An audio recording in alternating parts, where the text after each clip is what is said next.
What's good? What's good? What's good, What's fam? good, fans? What's what's up? Happy NBA draft day, fans. Happy Wednesday. Happy June 26, 2024, fans. This is week 298 of the Voice of the Fans podcast.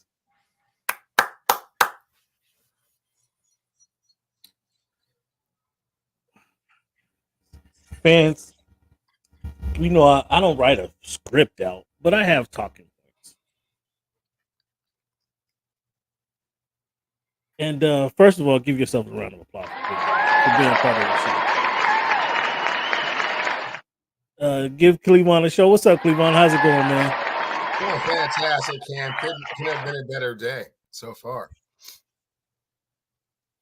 June 26, 2024, week 298 of the Voice of the Fans podcast. We're going to talk about the NBA draft today. We're going to talk some WNBA. We're going to talk the NFL offseason, some boxing, and we're going to have a another Major League Baseball conversation. See, the Mariners are sliding here, but they had a little cushion, but the Mariners are sliding here.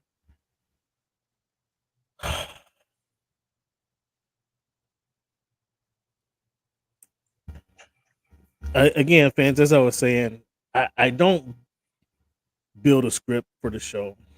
I do kind of make some bullet points and talking points. NBA draft going on. Obviously, we're going to talk NBA draft today. And some things are has transpired, and I was like, okay,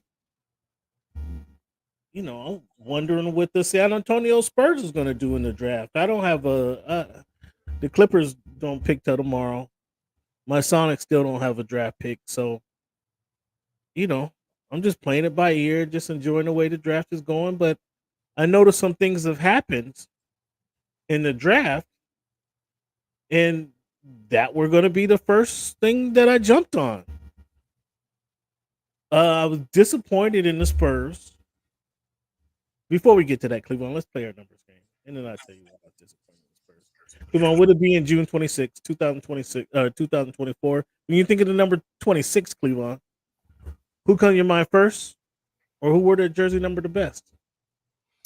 Well, who comes to mind first, Cam, is Saquon Barkley as we kind of start to turn that corner and get geared up towards training camp. What might he be able to provide to a team that 2 years ago was in the Super Bowl? Who wore that number the best? I'm going to have to say Wade Boggs, Hall of Fame hitter for the Boston Red Sox and the New York. Wade Box crossed my mind, but you can't start off with an NFL player and the best cornerback to play, the best defensive back to ever play in the game wore number 26, and how you didn't think of him is beyond me. Rod Woodson, who is in the Hall of Fame, does have rings, have played in multiple Super Bowls. I don't know how he don't come to your mind first. Outside of you hating on Rod, I got your back, Rod. When you think of the number 98, Cleveland, kind of an obscure number. Who comes to your mind first, or who wore that jersey number the best? Cam, the first person that kind of comes to mind is the Cincinnati Bengals defensive end, Geno Atkins. But who wore it the best? I'm going to have to say probably Sam Adams. Sam Adams? Probably, sir. Yeah, I agree with Sam Adams. He first on my list. Oh, fans, gee whiz. So let me get this off my chest. We're gonna get into the draft. We're gonna talk about the Scotty Barnes getting paid, Malik Monk getting paid. We're gonna talk about the message Darren Fox had for the Sacramento Kings. That kind of knocked me off my chair a little bit, De'Aaron Fox. Bam Adebayo gets paid. As I'm sitting here, the draft is about an hour in, and I'm sitting here going through the draft. As I mentioned, I'm kind of looking for what the San Antonio Spurs is going to do with their number 4 and 8 seed, 2 picks they have early in the draft. As I mentioned before, I thought they needed a point guard. Jalen Brunson type point guard to floor general to put the players in the right spot, get the ball to Victor when he needs the ball in his right spot, in his shooting motion, in his hot spot, so he can, get some more points on the board. I thought that was a no brainer. Pop. So I thought they needed a point guard and a knockdown shooter. Those are the two things I was looking forward to see what the San Antonio Spurs was going to do. As the draft progresses, there was two guys I thought. Cleveland, you said there's no point guard. There's no Jalen Brunson-ish point guard in the draft. You said that last week or 2 weeks ago, one of the two. But I thought definitely they can find, if they look hard enough, they can find a knockdown shooter.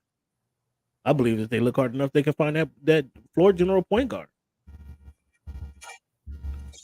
So I was very curious as to what the San Antonio Spurs were going to do. And two guys, as soon as I mention this, you guys will understand my kind of just bewilderness, the bewilderment that's happened just 2 minutes before the show started. I had two guys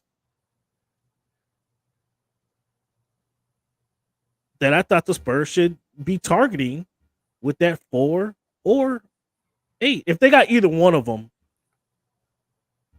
thought it would be an ideal draft for them. Two guys, Cleveland. Just two guys with the top 8 picks in the NBA draft this season. One guy was Reed Shepherd, the guard out of Kentucky, knockdown shooter. So he's a little under 6'2". So he's a knockdown shooter. So it'd be tough. He would have to play the point guard position because he's kind of a smallish two guard, right? Two guards nowadays is playing 6'6", 6'7". Charlotte, they got a 6'8" guard, right? So he would be undersized in that position. So I can kind of see that, but he's a knockdown shooter.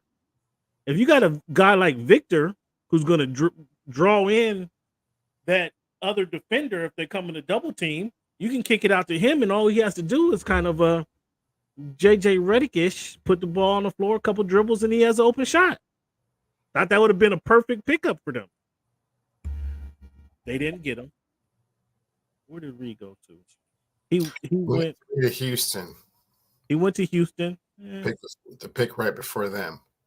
Yeah, and 3.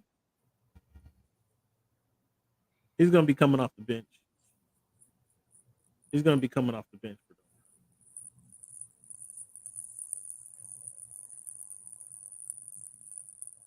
The other guy I had pegged for the San Antonio Spurs with the number 4 or number 8 seat or number 8 pick,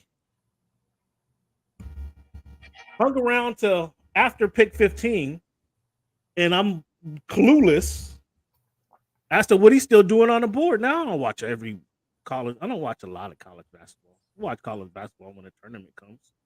So a lot of these players I'm unfamiliar with. These guys coming over from France, and the one guy went to OKC. The Topic, never heard of this dude, but he looked pretty good. Although he has 2 knees, back-to-back years. Devin Carter from Providence, he looked like he could play the role. Carlton Carrington from Pittsburgh, what do they call him, Bub Carrington, looked like he could fit the bill. But Cleveland, the other guy I thought they should have took was Dalton Knecht, the scorer out of Tennessee. He falls right into what's good, Barry. Good, Barry. It's a great day. Oh, Cam's about to get to this a little bit further. Keep going, Cam. He falls to the number 17th pick. Pop! What's going on, Pop? What do you? What? I need an explanation. Utah Jazz passed on them. Oklahoma City, they took Toppin. Okay, they got plenty. They got place to rest. Sacramento Kings passed on them. Portland Trailblazers passed on them. Miami Heat, Philadelphia 76ers passed on them. And like Dalton connects the score 6'5", 212 out of Tennessee. Line them up right next to grandson of Jarrell. Well, for the time being, anyway.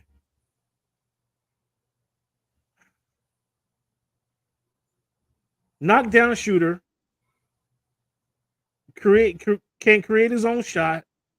Can score from anywhere on the court. How does this happen, NBA? He falls right to the hands of the Los Angeles Lakers.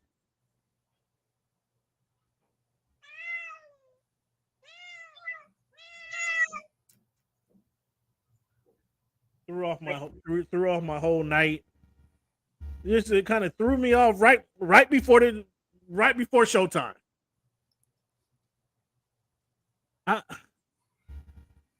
Cleveland, go ahead and glow. You wasn't targeting Dalton Connect. You had no idea.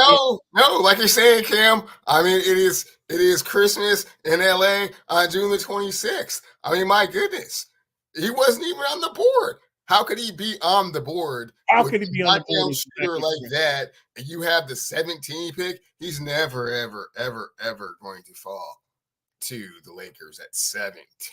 This is not even a thought. The best shooter in college basketball? I mean, I know, okay, so arguably Riley Shepard's the best shooter. He went number 3. That's understandable. Yeah. But all those picks that kept coming, and they just kept coming in this weird type of order, it was like, okay. And every time I would look up, okay, 12. Oh, you still haven't taken him? 13. Oh, you still haven't taken him? Stephen Castle, who, okay, he can play defense. Okay. He can play defense. He can run your team a little bit. Not the quintessential point guard that I was looking for with the number 4 pick. But give him a couple years, he's gonna be a defensive stopper. Jay Billis said he's more like Drew Holiday. With the number 4 pick? Yeah, that's not really. I mean, I like his size. I like, kind of he's that hybrid, new point guard, whatever. I thought Victor needed a little bit more in his development, more of, like you say, a traditional point guard that is more interested in getting him involved. You need somebody to get him the ball. Yeah. In his sweet spots. That's what we saw last season when we watched the game. These guys are putting on an expedition for their own personal value. They're trying to see what they can do next year, where they can go. They can play in the league. Okay, well, I mean, they get a defensive stopper at number 4. So to give, Stefan, a little bit of benefit of the doubt, perhaps, that skill set is just a bonus, all those other things that he can bring to the table. And it's Popovich.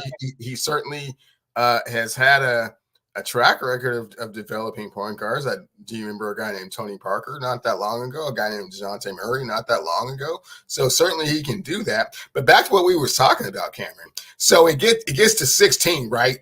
It gets to 16, and I'm like, the Philadelphia 76ers. Well, of course they need a job, a knockdown shooter to put around Embiid, and Reese Maxey doing his thing, and then they don't take it.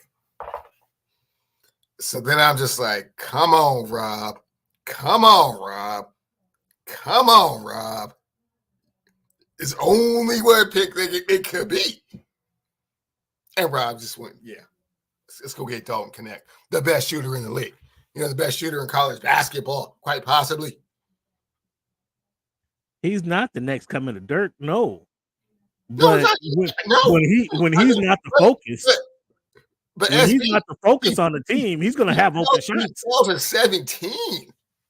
Good Lord, the best shooter, at least The No second less than best. second best shooter in Second the best. draft. He's gonna have open You shots. can say SB. what you want to. There's gonna be open shots everywhere. And now you don't pass SB. him at 17. Ain't nobody guarding him. Ain't nobody. He is not the first person. Pass on him at 17, right? You done said he was too old. You done said he was too slow. He was too old. Come on. What? And now he got a chip on his shoulder like that. And a knockdown shooter for a coach that knows how to get him in position to get other shots. And the only thing the Lakers been missing for several years was a knockdown shooter. And now they don't have to trade a bunch of assets to find one of those. It just fell to them in the draft. How often does that happen? Woo! What a relief, Karen. Karen, what a relief. He don't have to defend, SB. He's out there to shoot. SB, this is a number 4th option. He is, and he does have. Oh my goodness, I can't believe I'm spending this. And he does have Anthony Davis behind him. Yeah, like they've been missing that shooter, and now they got that shooter. Explain to me. I need SB. Explain to me what the hell the Spurs are doing. They take Dillingham and then trade him to the Minnesota Timberwolves for some picks, for some first-round picks, like 5 years down the road. What was it? 2029 pick? It was like a 30 and a 31. It was wild. It was way down there. Like, But we're not talking about that right now. We're talking about the pick in LA, man. Dalton Connect. Getting together with the grandson. I wanted to talk about him. I was going to talk about him at the top of the show, but not going to the Los Angeles Lakers. Yeah. Mm-hmm.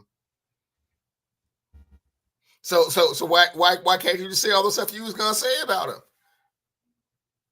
What was the script originally going to say about Dalton?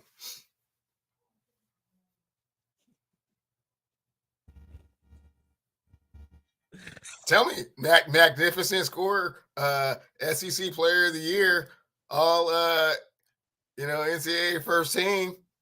Well, let's not get carried away.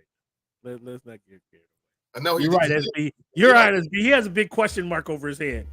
Like what is it in 2K? What's the game that has his shooting percentage and he's hot and cold? He has a freezing cold ice blue signal over his head. Can he defend anybody? Now we're gonna have to run him in the pick and rolls. Mm-hmm. Yeah, I mean, can he get his feet off the ground? Everybody collapses on the King when they're double teaming AD and they kick it out. They'll be kicking it out to Dalton Connect. What was you about to say about him before he went to the Lakers? Can you share with the fans? I mean, what your thoughts were initially before he fell to 17? I mean, I know you said a little bit like he should have really went 8 to the Spurs because that's what they needed, and he fell 9 spots. Feelings is hurt, man. He was on national television having to go through all that. Man, the King's going to take care of him once he gets to L.A. I believe he has tickets to the next Kendrick show. Now King already got him tickets to Kendrick. King's already got him tickets, man. Yeah. I saw how they did you, man. Yeah, man. Let's get this right. Mm-hmm. I can't. You can be more frustrated about this pick, huh? Like if this gives all to why, for the love of God, the Lakers that needed him the most. This gives Coach Douchery somebody to work with, somebody to personally work with tomorrow, to call him into the gym tomorrow and give him everything he got. Mm-hmm. Shooter to shooter. Coach, this gives Coach Douchery somebody to play with. A clone. Yeah, but I mean, maybe not the douchery, but the shooting aspect of it, yeah, clone. How to get open, like where to get open. You heard the press conference. You heard it. I told you guys a couple of weeks ago. I had a chance to run into JJ in American Airlines Center down in Dallas. And I told you I gave you guys a firsthand account of the douchery that I experienced. I was grateful that he gave me some time that I had a few Okay, minutes. Cam, this is not about your interaction with JJ. This is about draft day celebration, man. Celebrate with us, Cam. All right. I feel you, SB. I feel you, SB. Wake up when let's see when they play. But SB, when they do, they're gonna have a knockdown shooter, the best one in the draft. How you feel about Cole's douchery's press conference? I didn't watch. You heard it? You can't avoid the comments. You can't avoid the douchery that was he spoused all over the microphone. I figured that was coming. I didn't listen. I didn't hear it. Man, the Raptors signed Scotty Barnes, 5-year, $27 million, or excuse me, $270 million. Big deal. 25 a year. No, I mean, I know that. Huh? No, that's way more than that. What did you just say? 5 years, 270 mil. Okay, that's $52 million a year. That's 50 mil. This dude, this 25. It's excuse me. Yeah. Excuse me. Scotty Barnes just hit the lotto. Yeah. Malik Monk, 4 years, 78. A little different in that contract there. 4 years. You know who you guys kicked to the curb, actually. Well, hey man, keep it pushing down there in Sacramento. The Heat. We moved on. We got moved on for cheaper. We got dog to connect. Oh, we don't need you. Listen to this guy. Yeah. The Heat signs Bam Adebayo, 3 years, 166. Whew. Another big deal. Bananas. I'm sure Malik Monk thought he was going to be running with his backcourt mate, De'Aaron Fox. De'Aaron Fox says, "I need to see the Kings I need to see your long-term vision. I need to see the long-term vision before I sign the extension." Oh, De'Aaron. Wise. That means De'Aaron's on the blocks. That's what it sounds like to me. No, just let's talk about it. Like, what are your thoughts about this? Maybe that's a guy. Maybe Pop Note knew something, and they're targeting De'Aaron Fox. He would work out with the veteran point guard in the league. He'd work out with Victor. Maybe Pop is ahead of me in this one. The Nets last night. The Nets traded for Mikal Bridges. Excuse me. The Nets trade Mikal Bridges. To the Knicks for Bojan Bogdanovic. Fourth unprotected pick. Four unprotected first round picks, a protected first rounder, an unprotected pick, and a second rounder. I mean, I don't know what's going on with Brooklyn. I don't know what's going on with Brooklyn, but New York Knicks, they're just rounding out the Villanova national championship squad. They're just rounding that. Yeah, I mean, I'm not quite sure if they're trying to build a squad to win the ACC title or the NBA championship. It's kind of weird. What you think about that pick? What you think that does for the Bucks? He doesn't replace. Give us your opinion on the Bucks, Bruce City. Shannon Jr. to the Bucks. Oh, that's. Ooh. He doesn't replace Dame. No, he doesn't replace Dame, but he gives him that extra scoring. He doesn't replace 22. What's 22 man? What's my man's name? Number 22, Chris Middleton. Does he replace Middleton, Bruce City? Quite possibly. Let us know what you think about the Bucks. Or were you You had to be disappointed with them going out in the first round, but what do you think about the Bucks moving forward? Can they their third best player all of a sudden? Which I think so. I think he's their third best player all of a sudden. Third best? even Yeah. from the dude, the power forward, kind of small power forward. Who was the power forward who knocked dude out in Chicago? Um, You got Bobby Portis and Bobby Portis. That's it. Yeah, you Bobby Portis. got Middleton over there, and Shannon Jr. is better than both of them. He comes in better than both of them right now. Yeah, yeah, he's a I baller. mean, Middleton's not saying much, but they need young blood. They got it. Okay, okay. Oh my goodness. Cam fans, you got to understand, Cam is still reeling from the fact that Dalton Connect fell to the Los Angeles Lakers, and he can just feel how that just opens up things. And like when they kick it out to him, and he just starts hitting him them jumpers, man, and just living that LA life, man. Wow. And everybody that doubted him and passed on him, and all those teammates that can, kind of put their arm around him and say, "Hey, man, we got you." Yeah, it's gonna be a great experience. Move some of the dead weight players.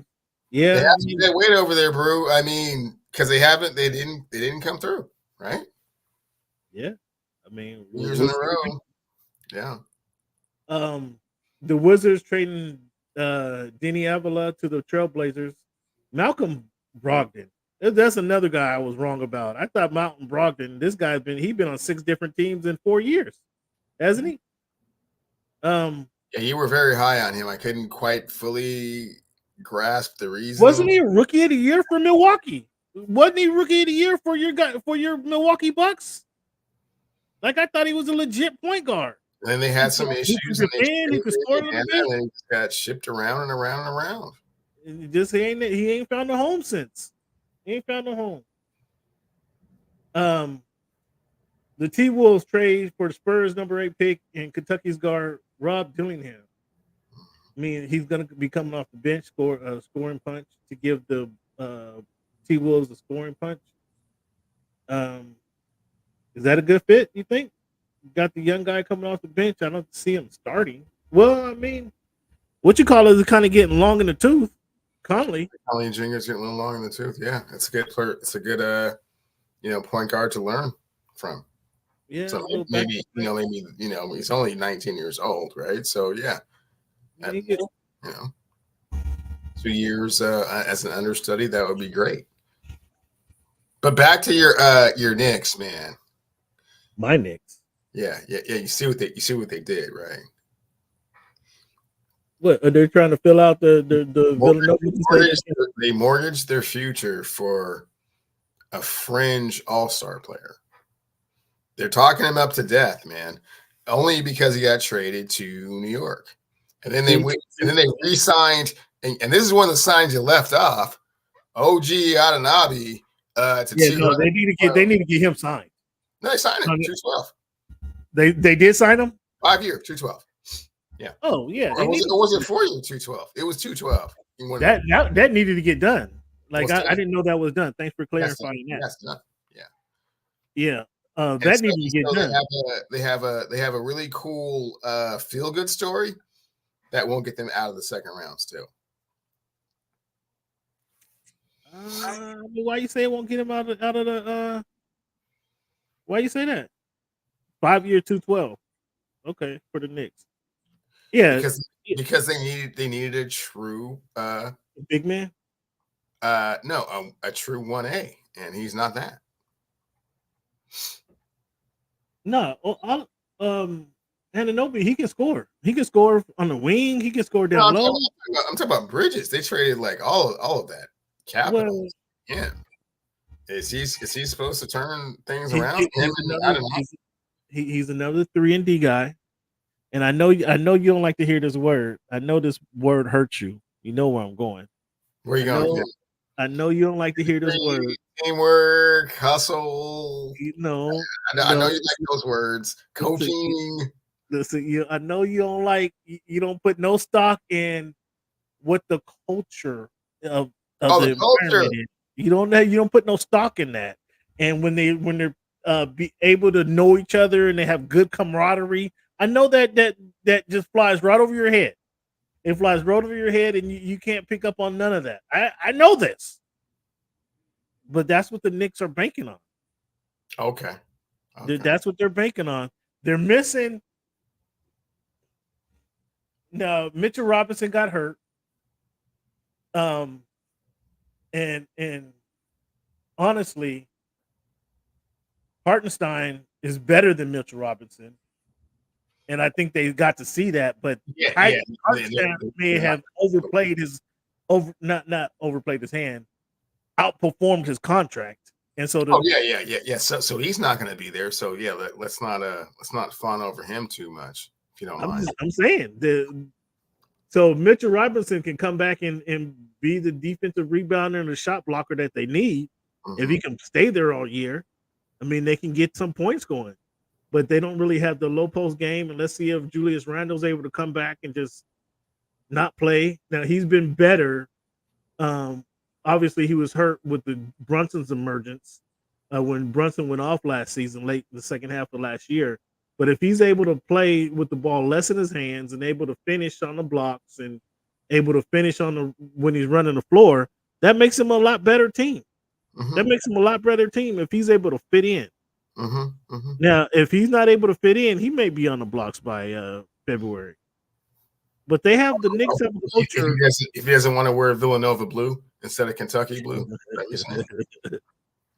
that might be the deciding factor. Is what's he wearing? What sweats or is he wearing to practice? Because he's gonna have to fit in with those guys. He's outnumbered.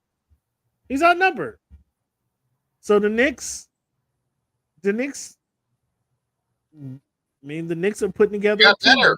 Camp. They got better. Yes, they're putting together significantly better for what they gave up. Is Michael Bridges the missing piece to get to the NBA Finals? The answer is no.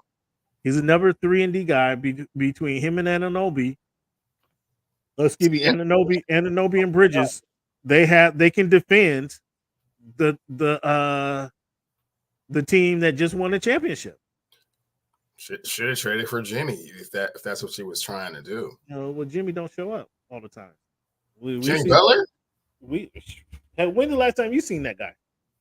In the COVID year? 2 years ago, they were in the NBA Finals. COVID year. No. 2 years ago. Okay, where's he been since? He got hurt in the playoffs. He carried them to the playoffs again. No, he's Tibbs' number one guy.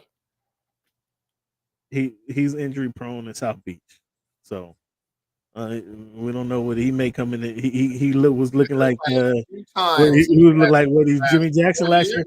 He was in the finals 2 times in the last 4 years by himself. Bam was on the team. Okay, last year he came into the training camp looking like your guy. What, Johnny Jackson? What was the singer name? We had this straight here. Jeremy Jackson. What, I forget that. It was JJ something. I forgot dude's name. You know exactly what I'm talking about, though. I'm not gonna say his name. You know exactly who I'm talking about. He wasn't focused on basketball starting the season last year. And then Jermaine Stewart, but we're not gonna talk about that. You know exactly what I'm talking about. See, and then he's available because you know what he said. He was talking about in the offseason when he wasn't on the court, and you heard Pat Riley just say, maybe if you're not playing, maybe you should just be quiet. And so, that's fine. That's what I'm saying. While he's all disgruntled, you should have traded for Jimmy. You traded for Michael Bridges. Jimmy didn't go to Villanova. Jimmy don't have that. Jimmy's not a part of the family. You see how terrible you sound. He didn't go to Villanova. Oh boy, is that a criteria, a prerequisite for a trade? I'm very interested, man. I'm very interested to see what these Spurs do in this offseason. They're not done. They're not done. They didn't get Reed Shepherd, the knockdown shooter. They couldn't. He was gone. Why do you keep throwing that up? I mean, they could move up. I mean, you don't have to trade out of the pick. You're not gonna trade up to get Reed Shepherd, man. What? You're the 4 pick. You got Castle, 6'5" point guard. Castle is he any better? Is he any better than the Cassell who was already on the team? Oh yeah, he's an upgrade from that already, and they're not done yet, Cam. They're not done. You think he's an upgrade from Castle already? Castle is an upgrade, yes. I'm not sure he's up. To be honest, I'm not sure. Next year, I think they're competing for playing time. Now, long term in the future, he probably has a better upside, but yeah, I'm not sure. Devin Vassell is who I'm talking about, not Casal. Devin Vassell. I don't. Is he upgrade from that guy? Sure. We'll see, man. We'll see. I'm a little disappointed in Pop what you guys are doing over there, Pop, because I expected. But Cam, did you hear I Dalton expected to come Connect off fell to the Lakers though? Huh? Did you hear Dalton Connect fell to the Lakers though? I thought you guys were taking Bronny. My question. I wanted to ask you how Bronny gonna fit in Oh with my the Lakers. goodness. I, And, I and, and was going. wasn't I right there with you, extremely concerned? Like, You saw it coming, huh? You saw it coming. You saw it coming. I had to wait. Like, oh, I had family. to wait until Adam Silver said the words, man. Oh my God. Oh my goodness. Zach Edey going to Grizzlies. What do you think? I like it. I mean, Steven Adams, does that say Steven Adams does not return to the Grizzlies? No, Clearly, not necessarily. I mean, come on. You're going to have 2 7-footers who can't. Well, I mean, you have Jaren Jackson Jr. and Edey. I mean, probably that makes. Well, no, Jaren Jackson, they got what you call it, because Jaren Jackson, like your guy AD, can't play the 5 spot, can't or don't want to play the 5, one of the two. And he performed better from the 4. Okay. So you got Zach Edey. I mean, Zach, that gives time. That actually gives that's a good spot for him because the pressure is not on Zach. Zach doesn't, if he went to Portland, if he went to a team like Portland, there'll be some pressure for him to perform right away, right? If he goes to Utah or there's some pressure for him to Portland perform. kind of has the same thing going on, right? Because they already have Ayton and now they got Klingman. It's like, how's that going to work out? Well, I don't think Ayton might be on the block. Ayton might be on the block because you got Klingon. Woo, woo. You know what Klingon's gonna do? Klingon puts a big stop sign right there at the arch in front of the rim, so you know what he's gonna do. Ayton might be on the block. I'm pretty sure Ayton is on the block, as a matter of fact. But Zach Edey going to Grizzlies, I mean, that's kind of interesting. I think it does culture shock to start out. Culture shock. Well, no, he's gonna be in the gym. He ain't running around town. He's not Oh going. boy, for real? With Ja and Marcus Smart and them? Oh, you don't think you're gonna be running around town? I don't think Zach Edey got a whole lot to do in Memphis, so you're gonna do with what they do there. So, yeah, gonna be culture shock coming from Purdue and Toronto before that. Certainly coming from Purdue, Indiana, going to Memphis is a little different. It is a little different. A little different. Oh my goodness! This shock. I'm gonna need some time to get over this shock I'm feeling experiencing fans. Cleveland, what was a better draft? 1994 or 1996? 96. 96 had Iverson, Marbury, Ray Allen, Kobe. Jermaine O'Neal went 17. D. Fish went 24. Was that better than Stockton, Barkley? That's 84. Hakeem? You said 94. That's what I'm saying. I said, I'm just kidding. 84 or 96. That's what. 84 is the better. 84 is the better draft. Oh, really? Yeah. I didn't expect you to say that with knowing your level of disdain for MJ, the GOAT. You want to go ahead and let the people know how you feel about Haberstroh's article and the homework and he's done on the discrepancies within the stat sheet? Yeah, Cam, I was pleasantly surprised someone had the courage to go back and kind of question some of the the fictitious numbers that were thrown around with regards to certain seasons. It appears there's not a whole lot of oversight when it comes to those statisticians. And the Chicago Bulls statistician was notorious for adding things that didn't really actually happen. He just happened to, sit down and do the homework and watch a couple of games. And kudos to him for going all the way to Europe to find the film because the NBA tries to hide the film. They don't even let you see the NBA try to hide the film. Yeah, you have to go to Europe to get that type of footage. So he went to Europe, got all the footage, watched all the games, and the numbers were just egregiously wrong. He just pointed it out. And he only did that season. So I can't imagine how the other seasons would have looked, especially after he became the Golden Goose, because this is in '88. He wasn't even a champion yet. So imagine what those numbers look like from like 91 to the end of his career. So for those who don't know, Cleavon is over here.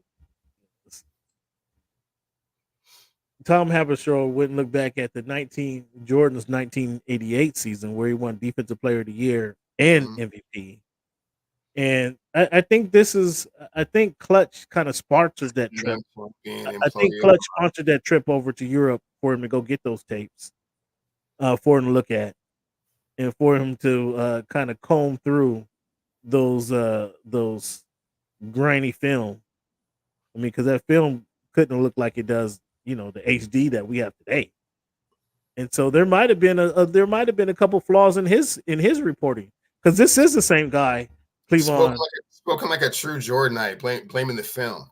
This is the same guy though that had Rudy Gay as being more clutch than Kobe Bryant. This is that same guy.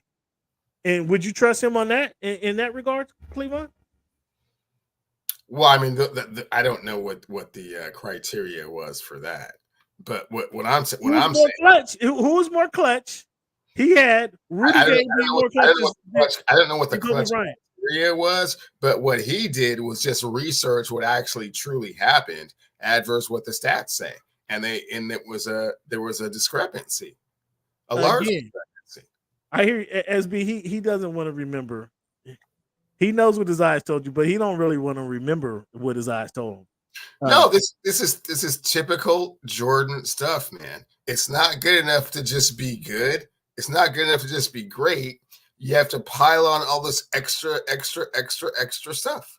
Why do you have to do that? Why can't the 6 steals in the game be enough? Why do you have to add like 4 more steals to the game? But that wasn't Jordan. Why it wasn't like Jordan was keeping his own stats. It's like not. It's not like Jordan had Juanita in the stands. It's not like Jordan had Juanita in the stands saying these are our stats. Trying to add on, pile on, accentuate something that doesn't really need to be accentuated. We already know he's a great defensive player. Why do you have to add like 4 more steals to the game? But you act like it's Juanita up there passing down to the stat keeper what the stats should be for the game. No, I'm not. Stat keeper. All that I'm saying is that when you go back and you actually look at the stats, there's a discrepancy. What that tells you, if anything, is what that tells you is when you play at home, there's a little bit of home cooking. You get that Chicago pizza. You go to Chicago, you have to get that extra deep dish pizza that you can't eat with your hands. You got to eat with a fork and knife. That's all that tells you. You get a little home cooking. There's a little extra cheese, little mozzarella, little extra tomato sauce. A little bit more than that. It's a little bit more than that. No, not a whole lot more than that. That's about what it is. And when it's Michael Jordan, why do you need to add on extra toppings and whatnot? Isn't this Jordan? Why you need to add stuff to it? Again, the guy getting a little. I hear you, SB. He don't want to address this, SB. He don't want to address it. SB, what I'm saying is that Jordan was a great player. Why do you have to add fictitious stats to his stat line to make him even more great? To like accentuate the point even more. It's like you don't need to do all that. When you're the greatest, Cleavon, you get an extra leeway when you're the greatest. You know how stars get the the whistle. I am a big You get fan the of salt. You got superstar your, preferential treatment. yeah. No doubt about it. That's all we're seeing. No That's doubt all you about it. pointed out. But the That's all stats you pointed are out. just so misleading when you're adding all of that to it. That's all that's being pointed out. And then I asked you once again. I asked you, Cleveland, will you trust the same guy when he says Rudy Gay is more clutch than Kobe Bryant? I don't know what Oh, see, criteria he was using. all of a sudden I don't know what you're referring to. I don't know what he was referring to. Yeah, exactly. So if you could explain a little bit further in what way that Rudy Gay was more clutch, then perhaps we could have that conversation. But I don't know what he was saying. I do know that he uncovered some stats that were extremely misleading in that '88 season. But when I send you to say, when I send you another video that shows that he has elevated Rudy Gay above Kobe Bryant in the clutch category, you're totally okay with that. The same guy. Again, I don't know what the criteria was for the elevating Rudy Gay. What criteria was Rudy Gay more clutch than Kobe Bryant? I don't know. I don't have the raw data for that. You know who these players are? Did you watch Kobe Bryant play? Did you watch Rudy Gay play? I watched both of them play. Yes. So in what scenario was Rudy Gay more clutch? That's what I'm saying. I don't know. Maybe he's talking about the 5 minute to 3 minute period of the third quarter. I don't know if he's talking about shots falling off of his right foot. I don't know what the criteria was, so I can't say. Yeah, that's pretty much what's going on. I mean, that's a lot of it right here, SB. That's a lot of it. So you rocking with Tom Hepperstro when he points out the discrepancy in Jordan's stats, but when he has Rudy Gay listed as more clutch than Kobe Bryant, I don't know what he's going by. I need more data. Is what you're saying?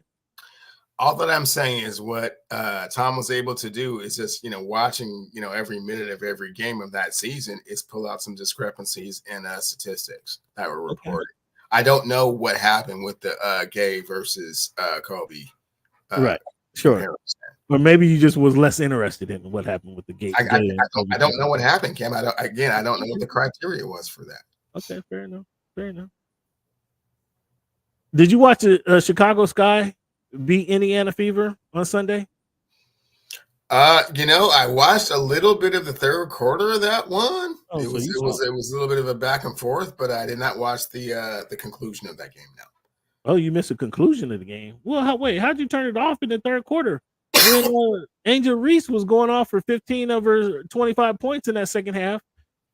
They were down. Oh, you turned it off when they were down by 15. Chicago was down. No, there was no real, reason to turn it off. I think I was turning to that game in between some other sporting events that I was watching. If it was on Sunday, then it was probably the Mariners game that I was watching. And I was just turning back to the Angel Reese Caitlin game, during commercials and pitchers, coming in. So Angel Reese Chicago was 0 for 2 against the Indiana Fever. Angel Reese was. Her team was 0 for 2, excuse me. Angel Reese, though, in that game, she put up 15 points in the second half of that game. And started to run when they were down 15. Like, she went on a 7-0 run herself, which was pretty impressive. I was ready to discount her 8th triple-double, a little triple-double record she has. I mean, she's getting 11 points, 12 rebounds, 15 points, 10 rebounds. I mean, I was ready to discount double. Yeah, what I said, double. That's what I said. You said my bad. Yeah, she no triple double. She was 8th. I was waiting for you to kick in with the assist and never came. No triple double. It was a double, 8th in a row. That's a rookie record in the WNBA. But again, like I said, I was looking at it, and she had the 15 points in the second half, and started that little run herself when they were down. And I don't know if it was bad coaching. I don't know what's going on with Caitlin Clark, but when it's a 1-point game and you got the ball in your hands, like, I'm expecting you to take the shot. Like, She couple times, I think like 3 times down court. It was a 1-point game, and she comes down and she passes the ball. Like, I'm expecting you to take the shot. Now I understand being a team player, and I don't want to say you're forcing anything, but Mhm. Caitlin, this is you. This is what you've been doing for the last 4 seasons that captured everybody's eye. Why are you passing the ball?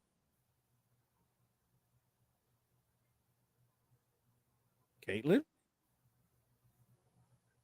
I was a little confused. I walked away from that game a little confused. Like, was she shying away from the moment? Um, she's passing the ball to players, and it wasn't like the other people on her team was hot. The girl had hit three pointers in a row. You know what I'm saying? She wasn't passing it to bucket getters. I mean, she passing the ball like I was very surprised. I can say that, and I just kind of walked away from that game with more questions than answers. But kudos to um, Angel Reese. I mean, that was a very impressive run that she had late in that game in a big time game. That was the only game on. More people watched that game on Sunday than was watching whatever you was watching. I don't know what you was watching, golf, or I don't know what you was watching, but more people was watching that game than anything else. So I was kind of surprised by Caitlin Clark passing the ball in crunch time like that, and not. It was 3 times down court, and she didn't take one shot. Like, Caitlin, this is what you do. This is what's going on. Did you miss that, or are you not even familiar with that? No, I heard that, but again, it being the 18th game of her professional career, and we don't know what the coach was saying in the huddle, and we don't know how the other teammates were responding. So it's a little bit harsh to just say, hey, I you mean, should regardless of what the coach was saying, have just been gunning, because that's what huh? you do. So you should have just been gunning because that's what you do. I mean, hey man, she's trying No, to. she's a big shot maker on the team. She's That's what reading. she's known for. She's shooting logo threes. She's acting accordingly. I mean, man, it wasn't like it wasn't like a Ben Simmons type of situation where like, wow, you're No, saying that's fair enough. from the Fair whole enough. It wasn't Ben just Simmons at the bucket not passing the yeah, ball. It wasn't. But the girls takes logos threes, and that's become kind of came her thing, right? should Take have been these. to it. I mean, she was doing that in the first half, and just in crunch time. In crunch time, I was like, "What happened here?" I was surprised by that. Gave me more questions, and again, it wasn't like she was passing to the girls on her team had 25, and she was cooking that. She was cooking that last quarter. That's not what was going on. I mean, if that was, you can kind of understand that a little more, or I can understand it a little bit better. If the girl just knocked down, 4 3-pointers in the fourth quarter, now we give her a chance to hit. She's hot. That's not what was happening. It was like she's passing up the ball. She's passing up the shots. I was surprised by that. I'm not taking any shots at Caitlin. I was just surprised in that moment. Angel Reese had done her part to kind of make it a game in the second half of that ball game, and now Caitlin Clark, it's your time to rise and shine, and she didn't rise or shine. I was just surprised. Cleveland, time is winding down here in the NBA draft, man. I know you stopped Are they paying. still drafting? I see. I know you stopped paying attention a long time I, ago. I, I did after after dog connect with the Lakers. What Warriors are they still drafting people? Oh my goodness, this guy. Uh, Jacoby Walker goes to Toronto. Jalen Tyson goes to Cleveland Cavaliers. Yevis Missy goes from Baylor. From Cameroon goes to the Pelicans. They get another center, a 6'11", 229. Well, they've drafted some thin guys in the league nowadays. Deron Holmes goes from Dayton to Phoenix. AJ Johnson goes from Australia to the Milwaukee Bucks. Keyshawn George goes from Miami to the New York Knicks. That's a good pick. Pacomi the Diet goes from Germany to the New York Knicks. Another 6'7", 187 guy. Sheesh. 6'7", 187. And the guy, Keyshawn George, was 6'7", 209. So they get a couple more wing players. I mean, they're fighting for position here. Second round, maybe Eastern Conference Finals. Um, we still got the Washington Wizards, the Minnesota Timberwolves, the Denver Nuggets, Utah Jazz, and the Boston Celtics are still left to pick. Okay, cool. So maybe what was it that the Spurs got for Spurs Timberwolves trade? What was that? What did they get? For Dillingham, 2 first-round picks way down the road. I Not think this, not this year. No, it's like 30 and 31.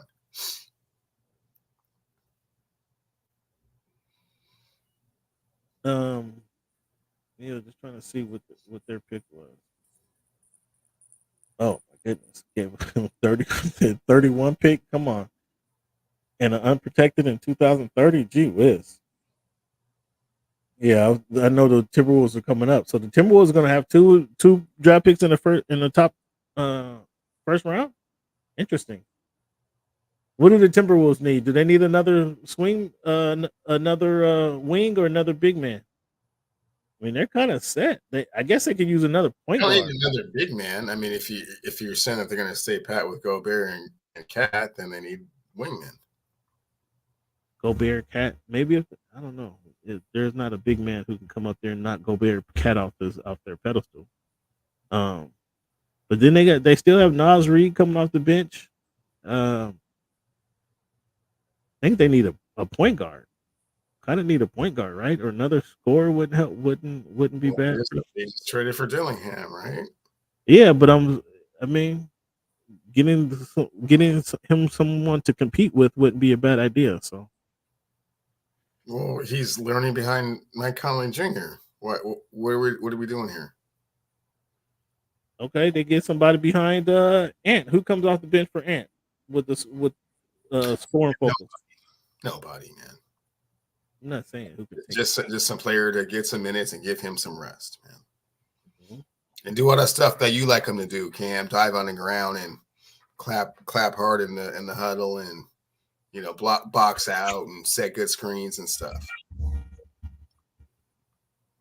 In other words, play good basketball. Yeah, do what you can do. What do you guys think of in the NBA draft this year? Is a draft? Were you excited about the draft? Was it good picks? Do you like the way it broke down? We know. Yes, Cam, I was excited about this draft. We know what Cleveland had how he felt about the draft. How you guys feel about the NBA draft? Is the NBA draft, now that they made it 2 days? I mean, does the NBA draft need 2 days, guys? There's 2 rounds. I don't know that the NBA draft needs 2 rounds, 2 days. Let's see who the Washington Wizards select with the 26 Pete. Dylan Jones from Weber State. Okay, they're in a full-blown rebuild mode. The Washington Wizards are. But they get a wing player. Looks like he could put the floor on the ground and do some things. A good passer. We'll see how that plays out. But yeah, they're in a full-blown rebuild. The Washington Wizards are. Cleveland, let's talk about the NFL, man. We got the salary cap talking again about the quarterbacks going on. Now, I thought they came to an agreement, collectively bargained agreement. And now we got the quarterbacks talking about they need their own salary cap again, or maybe this is the owner saying that the quarterbacks need their own salary cap again. Do you see this being a thing that the quarterbacks kind of get taken out of the salary cap and have their own deals going on the side? Doesn't make any sense that any player would have its own specific category with regards to how their salaries are structured relative to the rest of the team. Doesn't make any sense at all. It doesn't. But you were thinking, when we had a little salary cap argument a few weeks ago, you were saying that if they allocated the money for the quarterback and then just let everybody else, play with that. What is it? 213 million that they have each team. I think it has that would allow these guys to do a better job. The GMs. I don't like it because then the receivers is gonna say, well, we need our own salary cap. Then the Right. running backs, Max already said that, and everybody laughed at him, right?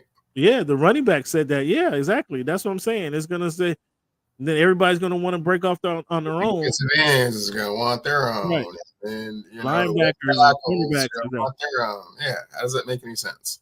yeah, I don't think I agree with that. But there was talk this week about the quarterbacks having their own salary cap somehow. Does Brandon Ayuk start the season with the 49ers? Like Yes. they haven't signed him. He's in conversations. But you expect him to, huh? What do you think about the Jaguars? Uh, they got Sean Khan putting down 1.4 billion on the stadium for the Jaguars. 1.4 billion. To follow suit, the Charlotte Panthers, they got approved for $800 million renovation for their stadium. It doesn't seem like their stadium is that old. It wasn't that long ago that dude put a statue out in front of his stadium. What was the owner's name? The owner who got ran out of town? Jerry Richardson. He built his own statue outside the stadium, which was kind of hysterical. But that doesn't seem like that was that long ago. Wasn't that Cam Newton era? Might have been post Cam Newton. It wasn't that long ago. No, that was definitely in the Cam Newton era that he put the statue up. But that doesn't seem like that long ago that happened. And they're getting a 800. Well, I guess that's the owner. Just kind of he got approved for it, but that's what he wants to do with the new stadium. Interesting. Cardinals tight end Trey McBride. He believes that Kyler Murray can have an MVP season. He says he seems more motivated than ever. What do you think about that? Do you think Kyler Murray can have an MVP season this year, the second baseman? No, I think his goal should just be to stay healthy and try and get through as many of the 17 games as he can. Well, providing he stays healthy, you think he's on that caliber of player? No, I don't. What do you think about Amari Cooper saying, I'm trying to get paid this year? Amari Cooper was one of the first receivers to make over $20 million a year, wasn't he? Yeah. Yeah, so he's been getting paid for quite some time, probably considerably more than he was worth. So, I'm not quite sure what jump or, in salary he's looking for, but he's not going to get to that stratosphere that the top receivers in the league are at. So I would be content with just, staying status quo and getting your 25 again or, your 20 again. Nah, he got to get more than 20, but somewhere around 20. But he was one of the first guys to make it. Didn't he have to sign 5 years, 100 mil? I thought. Oh, yeah. I believe so. He was the first one to do that. Before he got traded from the Cowboys. With that being said, I mean he's going to need his quarterback to stand up and play like we expect him to play. Who has a better season this year, Deshaun Watson or the duo of Russell Wilson and Justin Fields? Who has a better year? That's an excellent question, Cameron. I would like to say Deshaun Watson certainly has the potential to have a better season, just given the skill set and the skill level. But I think the Pittsburgh Steelers are very well run, as you know. How I feel about those guys and Coach Tomlin. and what he's been able to do. Culture, Oh, as you you like always, that culture. You like that culture. culture, as you always say. You know. Years and years and years of not. Well, I mean, culture is much more important in football than it is in basketball. You haven't quite figured that out yet, but I still think that probably it will be Deshaun Watson to have a better season. If he doesn't have a good season this year, then hey, man, you just have to start over. You were so Yeah. wrong about giving him all that guaranteed money. It's been 3 years now. Yeah, it might be Move pink on. slip time if he doesn't have a good season. You've been having excuses.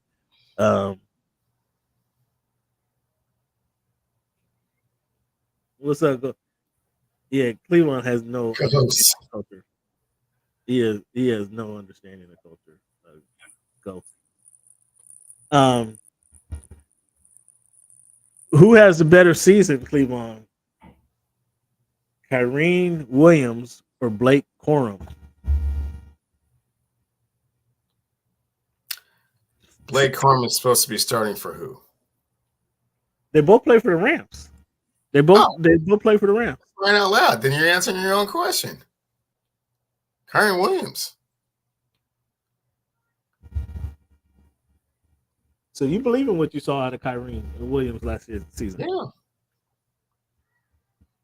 Corum didn't push him for that spot. You saw Corum more close. Yeah, no, he doesn't push him for the spot. He's more than ready to go if something happens, if his number is called upon, but no. Cleveland. Who has a better season? Will Levis, Titans Will Levis, or Colts Anthony Richardson? Anthony Richardson. Surprised you asked that kind of question. Thought you were a football guy. How many games did Anthony play last season? 4, 5. Okay. So you're counting on that to be different this year? Yeah. Okay. I mean, we gotta see. You gotta get on the field. You gotta show me something on the field. I seen 4 weeks. I mean, did he learn to drop the drop back? Did he learn how to drop back? Did he learn how to throw an out route? I haven't seen anything in 4 weeks. So yeah, we're right with Will Levis then. Well, I'm not that I'm right with Will Levis. Yeah. Backtracking. No. He tries. Ghost. He tries. Who has a better question, or who has a better season? Broncos Bo Nix or Vikings JJ McCarthy? Oh my goodness. Go ahead. Woo. I know. This is an exercise in futility right here. You're gonna have to pick one of them. Or you gotta pick one of those guys. You gotta pick one of them. Broncos Bo Nix. Now we know JJ may not get into like. I guess overall, wow. I mean, you might have to take Bo by default because we know JJ McCarthy. It might be 5 or 6 weeks before he even gets in the game. Gets a chance to play. But Bo Nix is not. Such a hard question. I'm gonna have to go with JJ. Just process of elimination. I don't think Bo is gonna be out there too long. Oh, you don't think he's gonna be out there the first 5 or 6 weeks? Hey, what do you think, Ghost? These are predictions, Ghost. What's gonna happen in NFL season? And I know, and I asked a question because I know Cleveland don't like either one of those guys. I don't like either one. I mean, you give me an Oregon quarterback and a Michigan quarterback. That's rough. I mean, you still ain't answered the question though. I did. I said Bo Nix. Oh, you said Bo Nix. Okay. Actually, I said JJ by process of elimination because I don't think Bo Nix is going to be out there very long. Well, who else do they have? They have no choice but to ride with Bo Nix. They got to ride with one of those other guys, man. Who do they have? Is Drew? What's his name? Is not there no more. No, Locke's not there, but isn't it Stidham and somebody? Oh, Stidham is it? Stidham. Yeah, I mean, Zach Wilson's over there too. So Are we saying this is? I don't know how Bo Nix got to be a professional quarterback. It's just crazy. because he has a formula. He has a formula that, or excuse me, um, Peyton is going by the formula passed down by Bill Parcells. You need what? Uh 42 starts, 42 college starts to be considered a pro quarterback. Bo Nix, how many starts did Bo? 60? 62 starts Bo Nix has because he Most played. starts in the history of college football. So he checks that box. He's tall. He checks that box. He give essentially kind of Sean Payton threw all his chips in on Bo Nix. That's essentially what he did. Because when you kick Russell Wilson out the door, the Hall of Fame quarterback, you kick him out the door. Well, you bench Russell Wilson is what you did last year. Like all your stock is in whatever quarterback you come into the season with. And maybe you didn't want to draft number 12.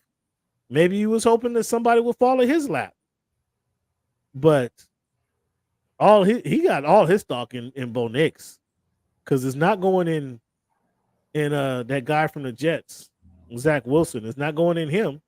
And Jarrett Stidham, we tried that. We tried that last year, right? That's what made you draft a quarterback.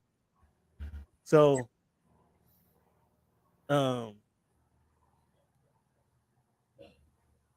yeah.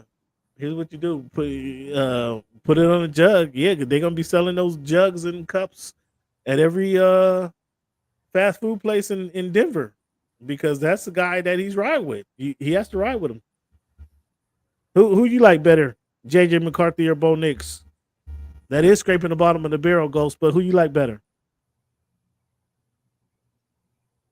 Could put Elway out there in a wheelchair. I mean, yeah. I mean, I don't know if Elway still has a helicopter in him this season. I don't know if he still has that helicopter left. So Cleveland. Last week we looked at what do we look at? The 2021 draft.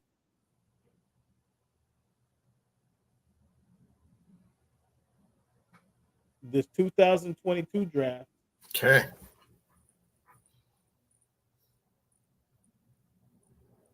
Let's look at the pass or fail on that draft pick in that draft. Trayvon Walker, Jacksonville. That's a pass. Aiden Hutchinson. That's a winner loss. Oh, win. Oh, big win. That's 2 wins. Yeah, Hutchinson. Stingley Jr. You're Houston. Yeah, I'm buying into the Texans. That's a win. Sauce Gardner.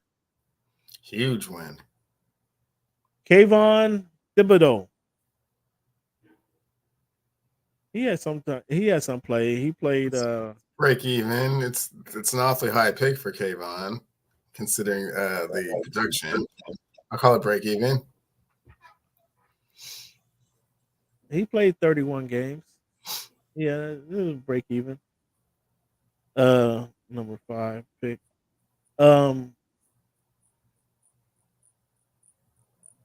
Akeem Ekwonu. It's an L. Carolina. L. Huh? It's an L. The tackle he's played 34 games. Yeah, all right. All right.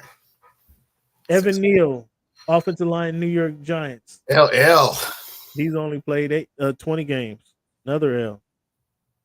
Drake London. I'm gonna give him a break even just because he's had Ritter throwing him the ball, old Flacco. So you give him a pass? Give him a pass. Charles Cross, offensive lineman, Seattle Seahawks. A win. You like that? Garrett Wilson. It's a win. Number 10 pick. Christian Olave. New Orleans Saints rookie. I will give it a win. Borderline pass, but I'll give it a win. He has more yards receiving than your guy, Garrett Wilson. More touchdowns than Wilson. 2,165, 9 touchdowns versus 7 touchdowns. A wide receiver factory over there. So yeah. Say that reluctantly. Oh, Uh, absolutely. But yeah, Detroit's wide receiver Jameson Williams. give him a pass. He had the how to sit out and stuff. So He was hurt. You give him a pass. You like that still, huh? The Philadelphia Eagles defensive lineman Jordan Davis. that's a win. He played 30 games. A big question mark when they made that pick. Baltimore's Kyle Hamilton. That's another W. That's a homer. Houston, Houston's offensive lineman Kenyon Green. Can't say that I've heard a whole lot about him, so at least a pass. So I won't give He's it. only played 15 games. He's only played 15 games.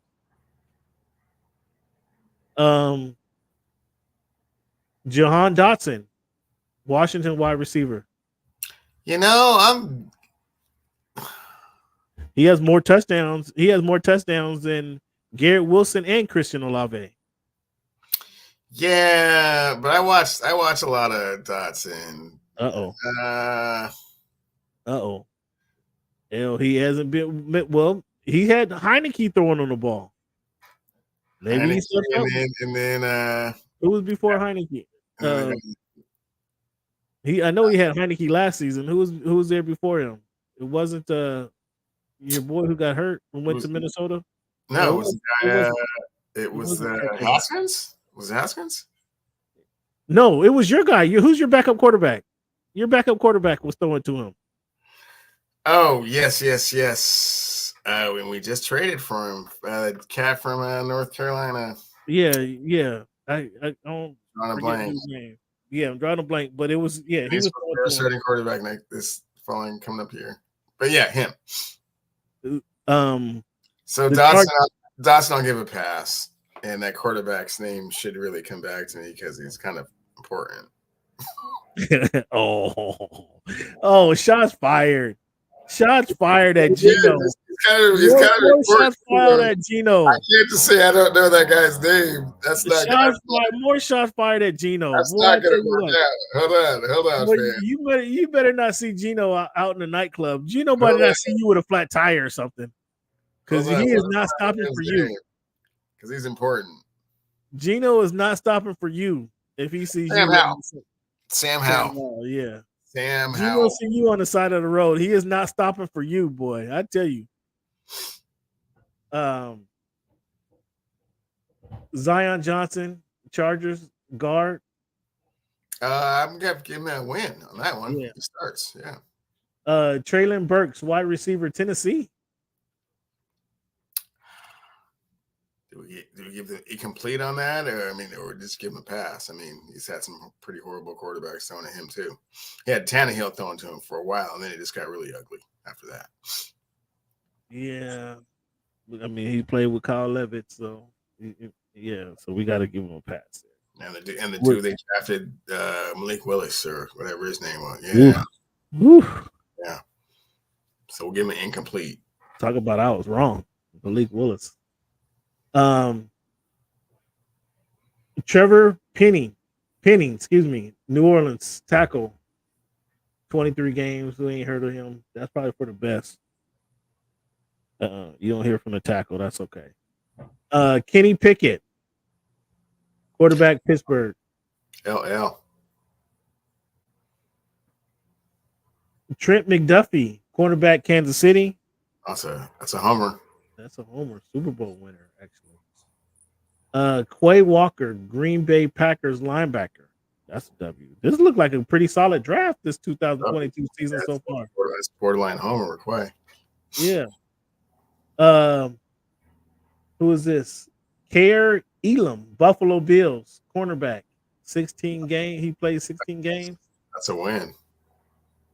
You give it a win? Mm-hmm. Tyler Smith, Dallas offensive lineman, 32 games. Give it a win. W. Baltimore Ravens, Tyler Lindenbaum, offensive lineman, 32 games. That's a win, borderline homer.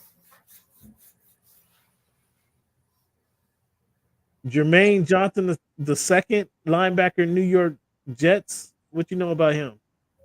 That's a win. I think they were expecting a little bit more on the pass rushing side of things. He's played 30 games. He's played 30 games, so 31 games. So he's right up there with the top games of that rookie class anyway. So Devin Lloyd, linebacker, Jacksonville Jaguars, 32 games. I'll give it a W. Not a whole lot of flash or splash, but I've heard his name. Devon Wyatt, defensive tackle, Green Bay. No, not so much. Yeah, he's played 33 games. He's been a factor in their win. Cole Strange, Patriots offensive lineman. He played 27 games, and I don't think I've heard much of him. I heard much of him. George Karlaftis the third, Kansas City Chiefs. 33 games. I'm gonna give that a win. He's a Super Bowl champ and Super Bowl champ, yeah. way up there with the sacks. Yeah. Daxton Hill, Cincinnati Bengals defensive back. 32 games he played. I guess we'll call it a win. Yeah, he's played. Lewis Sign, Minnesota Vikings defensive back, 10 games. I heard a whole lot about him. I'm gonna say L on that. So out of this draft, out of the 2002 draft, Cleveland, that first round has to go down as a solid draft. We have 21 wins, 5 losses, and just a few kind of incompletes on that draft. Sound like everybody did pretty well in that draft. Everyone sounds pleased at this point. Unlike what the NFL, NBA did. And we got next week, once we get a full list of the draft, we have to look back and see what they relive the NBA draft from 2 and 3 seasons ago. See what that looks like.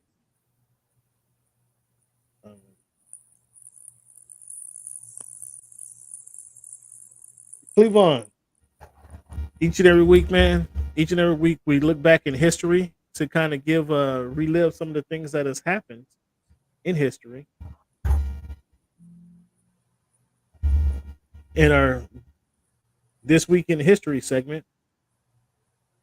This Week in History, Cleveland. June 26, 1934, W.E. Du Bois resigned from his position at the NAACP after disagreement over policy and racial strategy. W.E. Du Bois resigns. What was going on that made W.E. Du Bois resign from NAACP? I don't know. It's righteous as they come, right? So, man. June 25th, 1941, the Marine Corps becomes integrated. 1941. June 26, 1956, former NASA astronaut Bernard Harris becomes the first African American to walk in space. Temple, Texas native. June 26, 1992, United States divorced Fordyce. In an 8-1 rule, the United States Supreme Court ruled that 8 public universities in Mississippi had not significantly integrated, and the state must take affirmative action to change this under the Equal Protection Clause. 1992, Cleveland. Yeah. 1992, this was. The United States Supreme Court ruled that 8 public universities in Mississippi had not sufficiently integrated, and the state must take affirmative action to change this. This is 1992, Chief. Ironically, want to hear a funny story? What's that?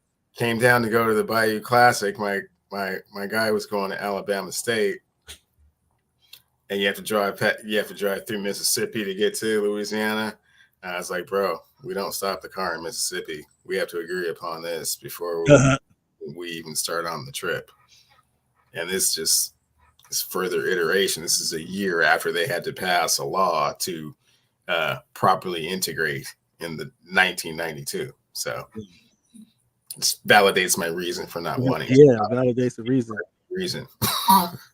Yeah, it's crazy. Crazy. June 27, 1991, U.S. Supreme Court Justice Thurgood Marshall announces his retirement. Marshall made history as the first African American to serve on the Supreme Court in the United States. 1991, announces his retirement. June 27, 2007, Jamaican born pilot Barrington Irving lands at the Opelika Airport in Miami after 95 days of travel. Wow. Irvin is the youngest person and first black person, uh, first black person, first Jamaican American, and the youngest person ever to pilot a plane around the world solo. 95 days, man. That's 3 months. It is.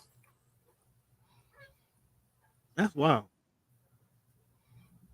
Um, June 28, 1964, 6 weeks after Malcolm X announces the formation of the Organization of Afro American Unity. June 25th, 1951, Cleveland, first color TV broadcast called Premiere from CBS in New York City. Cleveland, June 25th, 1988, Who Framed Roger Rabbit debuted. Remember, everybody thought the movie was going to animation after that one. Yeah. That was going to make a surge.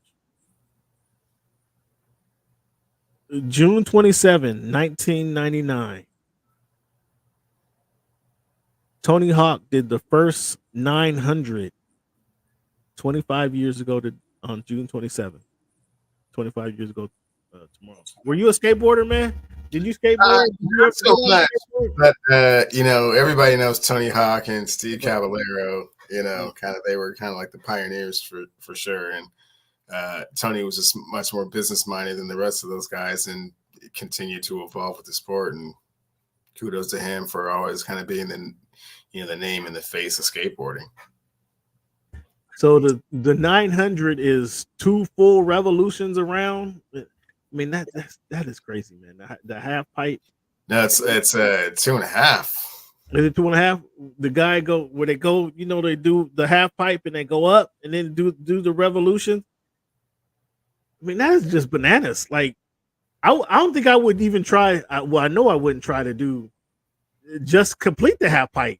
just go down and up to one side and then they come back on the other.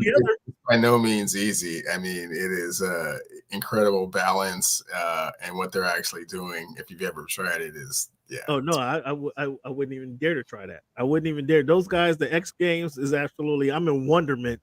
I've been from X Games 1. I've been in wonderment. Like, how are these guys doing the backflip on the bike? Going over the jump, now, just to go over the jump would be, I'd be happy with myself just to complete the jump and land on the other side. These guys are doing the jump and then doing the flips. And then when I seen the dude do the Superman, he comes off the bike, pushes the bike out in front of him, pulls it back, and then lands. Like, come on, guys. Like, where are they getting this creativity? It's a fearlessness, and what's even crazier than that is have you ever seen the skateboarders when they're on the ramp and then they lose the board, but they're like 40 feet in the air? It's like, oh my god! Like, I mean, what are you like? How scary was you be right now? Right. I mean, they got the elbow pads and the knee pads. It's not quite, yeah. That's not quite enough. But yeah, I mean, when they kick the board out, they do the ramp and then they kick the board out from underneath them, and then they grab the board and then try to still land after doing a couple twists. I mean, they showed the dude do the 1260. Like, that's absolutely bananas. And then it got little kids doing it. Little kids 8, 9 years old doing this 1280. Like these guys are bananas. Like when I had a skateboard, it was cool just to go down the hill fast. Yeah. Let alone no ramp or jump or twist or. A little scared to do that even, but yeah. I mean, so shout out to Tony Hawk and all those guys. The X Games. I mean, again, the X Games is pretty cool, man. It's every year. I don't watch it every year, but just when I do watch it, like it's one of those things like you just can't turn off. But for me, anyway, you turn it on, you catch a couple events. It's hard to turn off, man, because those guys are pretty impressive, doing what they do out there on the. I mean, I can't even say on the court, but just in the skating rink, wherever they find, and they just do it wherever they find a place to go skating. School steps, these guys, and then those guys making the videos who's not even doing the X game. Those guys making videos and they're jumping off of roofs and jumping off of school steps onto railings and like, come on, guys, go sit down somewhere. But those guys are impressive. I mean, when they get down with it, those guys are pretty impressive. Did you watch the Game 7 of the Stanley Cup? I did, Cam. Pretty impressive, right? Florida Panthers gets their first Stanley Cup of all time.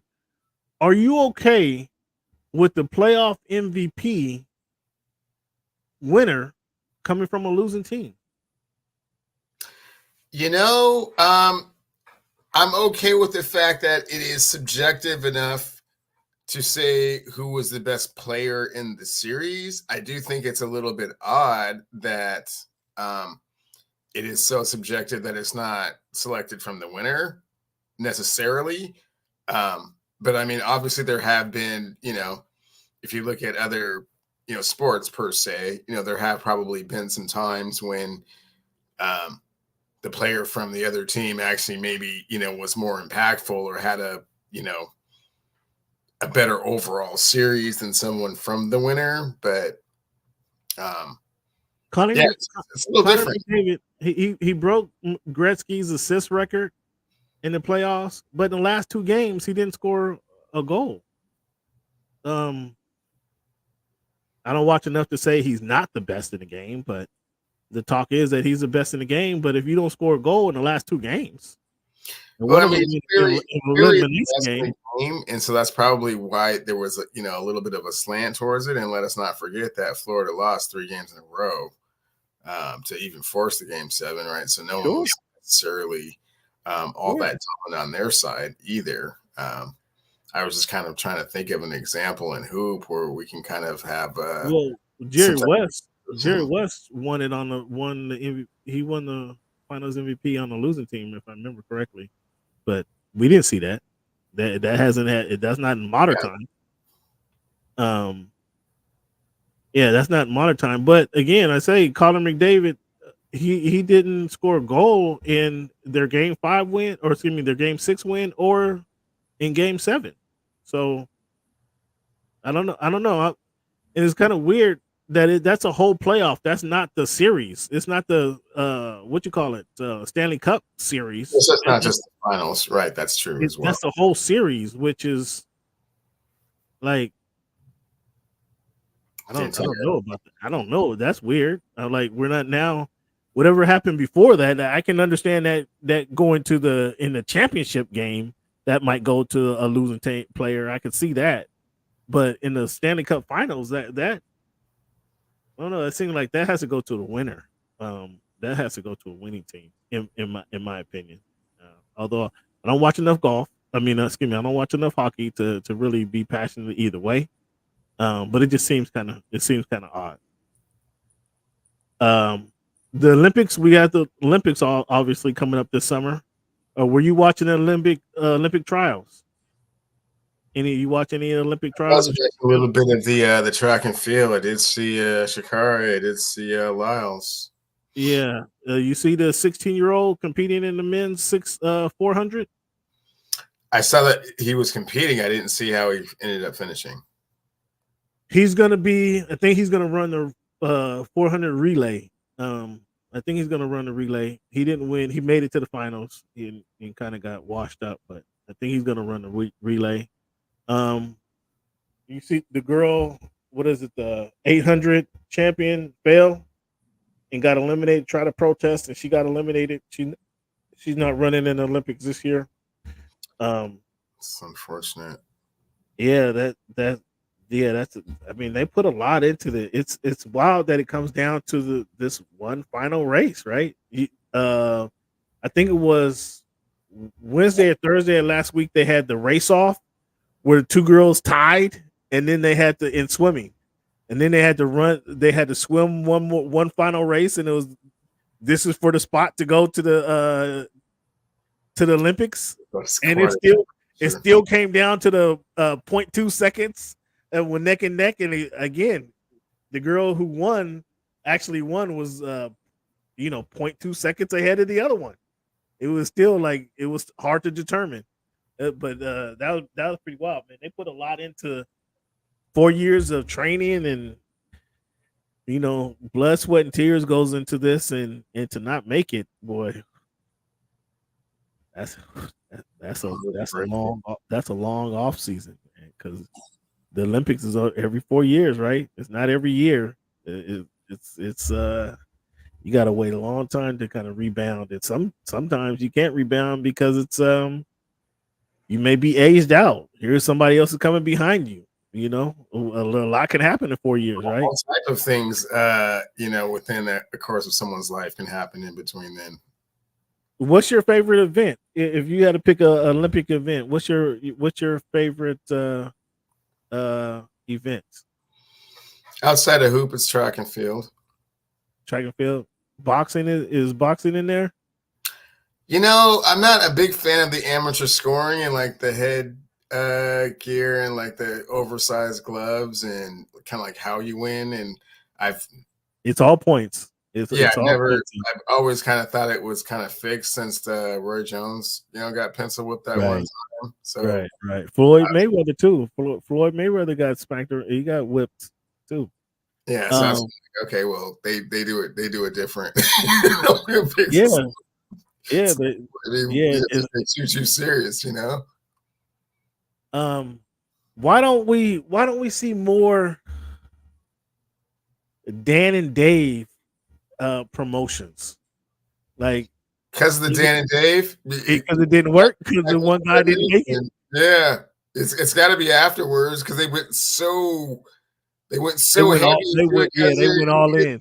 Like it couldn't not happen, and then when it didn't happen, it was just like, oh, they had been building that up for like at least a year, right? And then they were building it up big time. It's the scratch on the thing, like, oh. Yeah, they had built it up, and then when it just doesn't happen, I mean, all that year's worth of promotion is down to two. I guess I answered my own question because that year's worth of promotion is right down to twos when they don't make it, right? Yeah. But it seems like they would have. It seems like what was it, Dan and Dave in the 80s, late 80s? I want to say it was 92, wasn't it? No, I don't think 92. If it wasn't 92, it was 88. I don't think I was into it in 92. Like I wasn't. No, 92 is a dream team year. Yeah, so. I don't think I was into it like that. Like I was following it. It was 92 Summer Olympics. It was 92. Yeah, dude didn't go to Barcelona. I wasn't. I remember it, but I wasn't following it. Like I wasn't following it like that. In 92, it was strictly the dream team. It was strictly the dream team. So speaking of the dream team, we've heard multiple foreign basketball players. Like I need to sit down with one of these guys. Luka, Jokic, Dirk would be a good person to ask this question. Like, what was it about that 92 team? Because clearly they were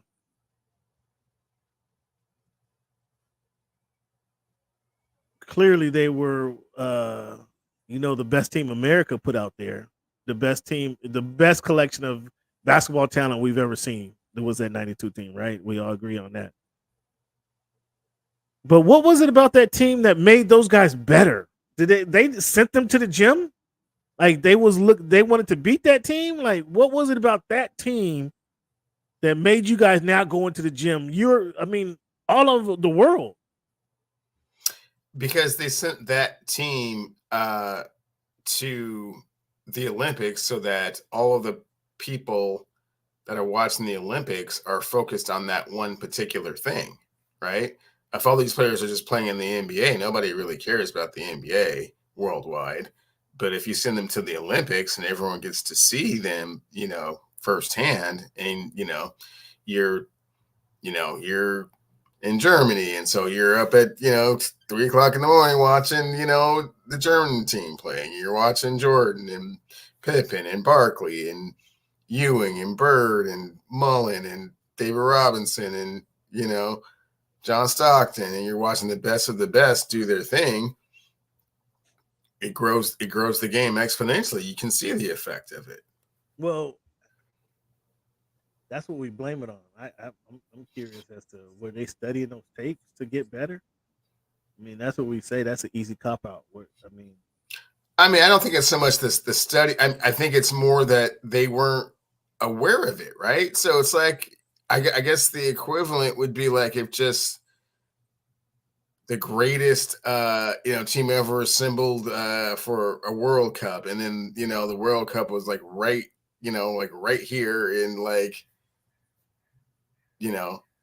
your backyard, and so you're kind of forced to watch it. So in 20 years, America is going to be dominating the World Cup, is what you're saying, because the World Cup is coming through. That's exactly my point. This is exactly the point I'm saying is, what was it about that specific 92 team that just made the world so much better? Like, I guess it is because they're having an opportunity to see the elite, the best of the best, everything that they've ever heard about, but it's on a much bigger platform and on a much bigger stage than just the NBA finals, and everyone gets to see it all at once. So why didn't America get better? Why didn't America get better at what? In basketball. Why isn't America why didn't so that gap between the 92 team and whoever, pick a team. Brazil, the 92 team versus the Brazil team. I mean, it just got mopped up, right? There was really no competition, but you just say, why then didn't America's players get exponentially better as the European players did? If it was just about seeing this collective talent play, because we all saw the talent, we get to see them every year. So why didn't why didn't our game get better as Croatia got better? I mean, they kind of broke up because we weren't seeing anything for the first time ever. We weren't seeing anything that we weren't accustomed to seeing ever, and that's not how the NBA players are developed.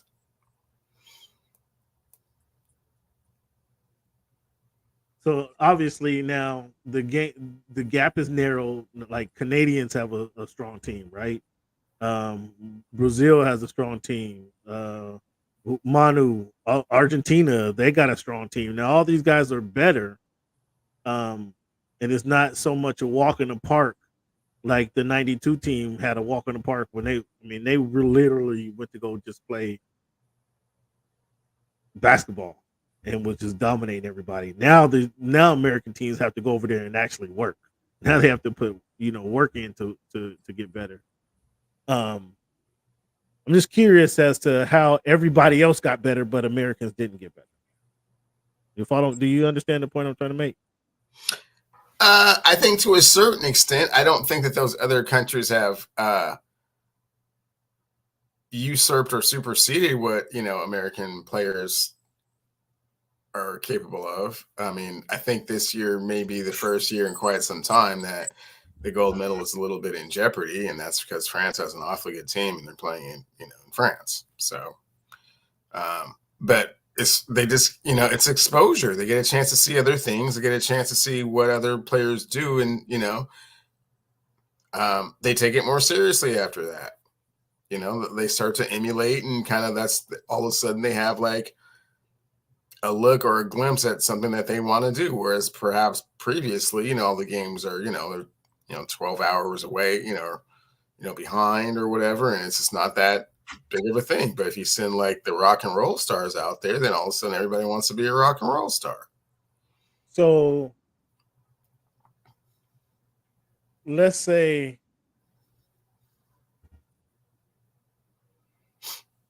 America's go lose. What year did they lose? 2008 they lost?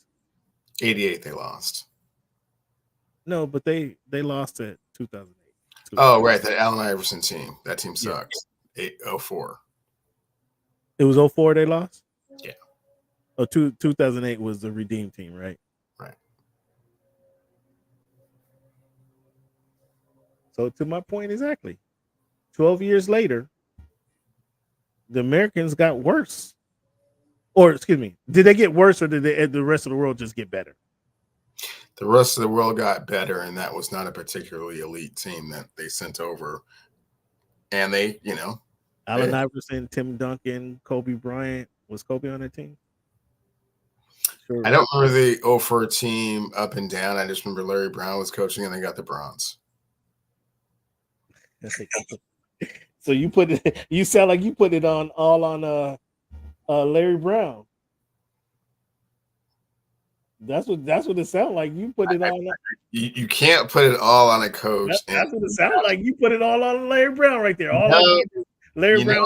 I will never put it all on a coach when it comes to professional basketball. So no. Allen Iverson, Stephon Marbury, Dwayne Wade, Carlo Boozer, Carmelo Anthony. Need I go further?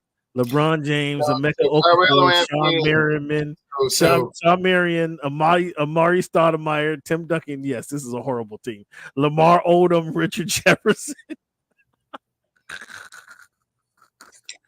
And D Wade and Carmelo in their second year. Let me repeat that squad. Man, please don't. This is what we said. This is what we said to go compete, and this is the arrogance of America, though, because we just feel we can roll the ball out. Allen Iverson, Stephon Marbury, Dwayne Wade, Carlos Boozer, Carmelo Anthony, LeBron James, Emeka Okafor. So they had 3 players in their second year. LeBron, Carlos Boozer wasn't that old. Wade are all class of 03. Yeah, Carlos Boozer wasn't that old. He played 4 years in college. He came out. He was 22 on this team. I think Emeka is like what, the year before that draft. Yeah, he was 21. Sean Marion 26. Amari was 21. Tim Duncan was 28. Yeah, they were out of control. Lamar Odom was 24. Richard Jefferson was 24. Yeah, that was a young team. Allen Iverson was 21, and he's your captain. Oof. That's what we got. They got the what? What did they get, Cleveland? Bronze. Yeah, that was a young squad. A young squad that wasn't ready. They weren't ready for they weren't ready for what it was. Are you interested in seeing Nate Diaz and Jorge Masvidal this weekend in a boxing match? Not UFC, in a boxing match. No, not at all. Mm-mm. Yeah, that's excuse me, next weekend, not this weekend. Next weekend. Oh, we got your boy Teofimo Lopez fighting this weekend. Who's he fighting? I don't remember. He's fighting your cousin or something? He was fighting last weekend, so I was looking for it, and then I was like, oh, I don't see it. So he's fighting your cousin? He's fighting your step cousin? Who's Teofimo fighting? Let me look this up. Teofimo. It's boxing, so I'm not 100% sure. I mean, this is your guy. You wouldn't watch Tank Davis, but you want to watch you'd watch Teofimo fight. I watched Fimo fight, yeah. As a matter of fact, those two should be fighting next. But Tiafimo versus Steve another Claggett. Steve Claggett on Saturday. Okay. Now, see, now you give me a hard time when I tell you about these other fights. Now, what you gonna say about your boy fighting Steve Claggett? Well, we'll see what happens. Hopefully he looks good, and we can get on to bigger and better things. He said he, in the lead up to the fight, he says he wants Terrence Crawford. Would you shut up, please? Would you, dude? Well, last time he called for Lomachenko, and you saw what happened to him. Are you comparing Terrence Crawford to Lomachenko? Is that what we're doing now? It was pound for pound the best fighter on the planet, right? Who? Lomachenko was when they fought. What, 3 years ago? Yeah. Man, would you cut it up? Cleveland, come on, man. Come on, man. And he want to talk about moving up and fighting Terrence Crawford. Like, he's 2 weight classes ahead of you, big guy. Well, I mean, you got Shakur Stevenson there to fight you. You got Devin Haney there to fight you. Those guys are afraid to fight Tio, though. Because he's a clown. That's why they don't want to get in the ring with him. They don't want to get knocked out.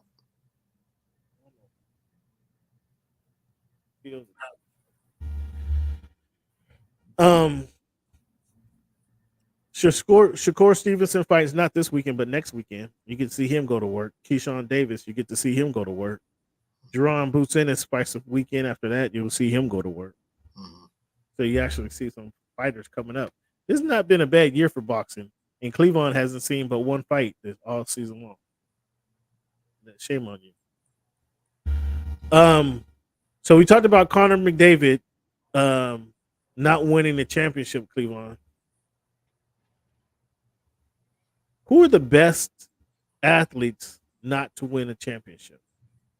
The best athletes never to win a championship. It has to start with Barry Sanders, right?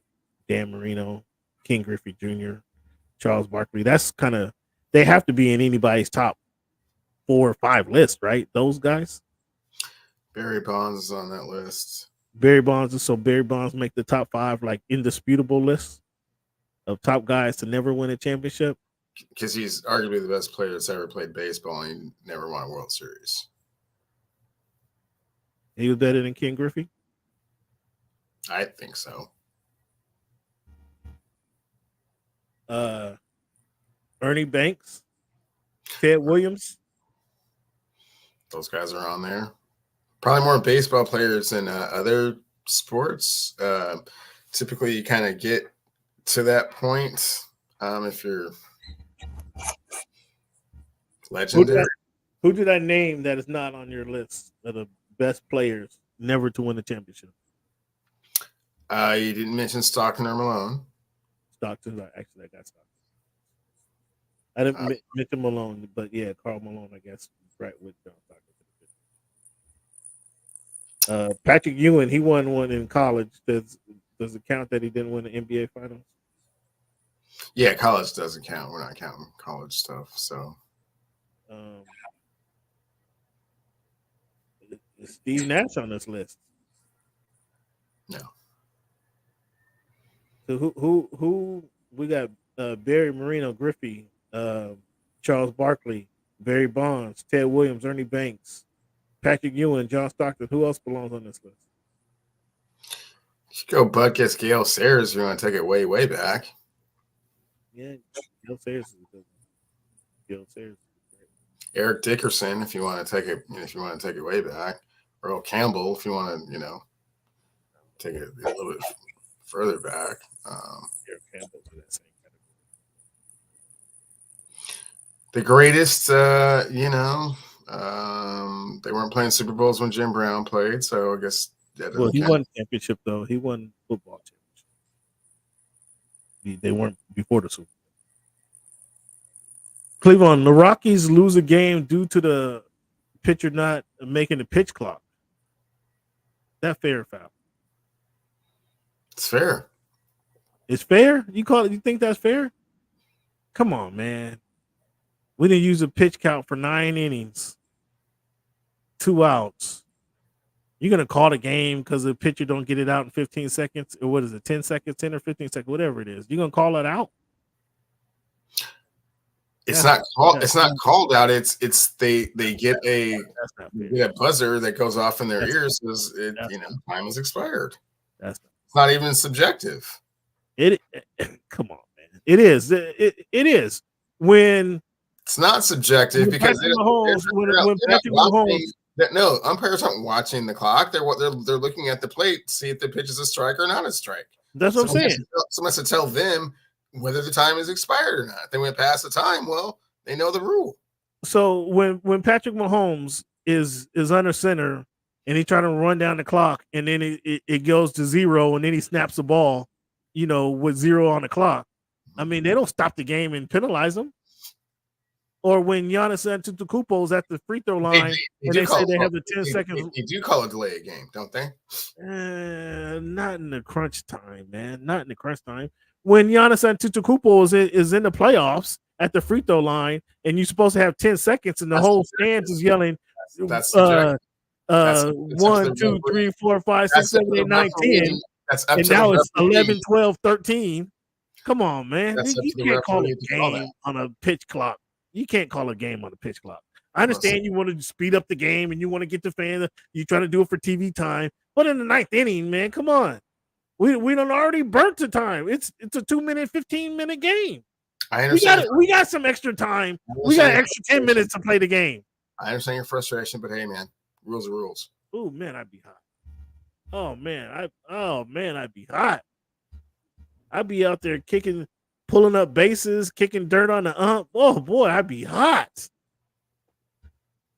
Speaking of that, what's the greatest rant manager you've seen? Rant by manager you've seen? Seen Lou Piniella have some pretty epic rants up here. Well, yeah, Lou talking about douchery. Talking about douchery, boy. Ooh, you put on a Yankees uniform, boy. Yeah. He just felt he can be anything to anybody. No, when he was here in Seattle. I know. I'm just saying, but he won for the Yankees, and then once he won for the Yankees, it's like, okay, that's a green card to go do anything you want. And then he won that one with the Reds. So yeah, he was kind of that guy. So I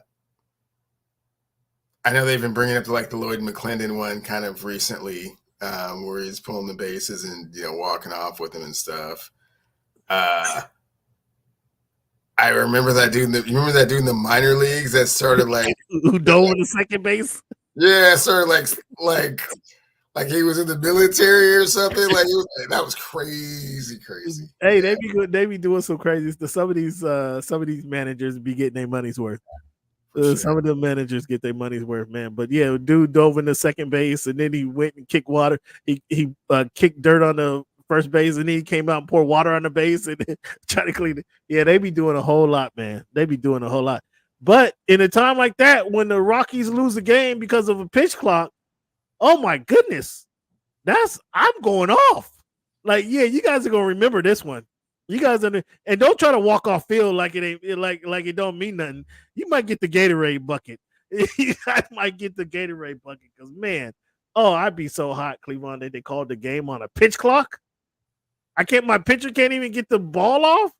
It's a tough way to lose it for sure. Cleveland, can the best catch of the year come from a fan in the stands? So the fan with the baby in one hand and the beer in the other hand and catch the ball in the beer cup. I mean, he don't get no credit. He's not no plays of the year. He can't make the plays of the year with that. With the baby in one hand, the beer cup. It just can't be the play of the year for the game. It's yeah. So when the fan the other night in Baltimore has his phone and a drink in one hand, and then in the other hand, just not even with the mitt, just kind of catches it with his bare hand, he didn't fall over the railing, but reaching over the railing, which it was, I mean, if he falls over, we might not hear from that guy again. But that's not one of the best catches of the year. No, it doesn't even register with Cleveland. The only time that I've ever thought that, like this is a thing. Do you remember when that guy dove off the Monday Night Football. Yeah, and Monday caught night in Chicago. In the Chicago, yeah, ball. yeah, Now the timing yeah, and yeah. just how high he That was was. bananas. That That was was and because he wasn't first, second, or third row. He was like 17th row, and he man, jumped. And he didn't fall over the railing. He leaped to the middle of the little walkway. Yeah, that was bananas. I didn't know how he didn't break both of his legs. He may have. Who knows? They didn't put he the TV caught on him. no, because he went on Letterman after that. Oh, did he? Yeah. Oh, And caught it. No, he caught. Yeah. His focus was on catching the ball. He clearly was focused on catching the ball. He wasn't focused on anything else. That's incredible timing, man. Clearly, he had. Come on, It was a kick, Cleveland. It was a field goal kick that clearly he had some pops in him. It was an extra point. One of the two. Yeah. It was a critical. I mean, that was a good ball to keep if you're a Bear fan.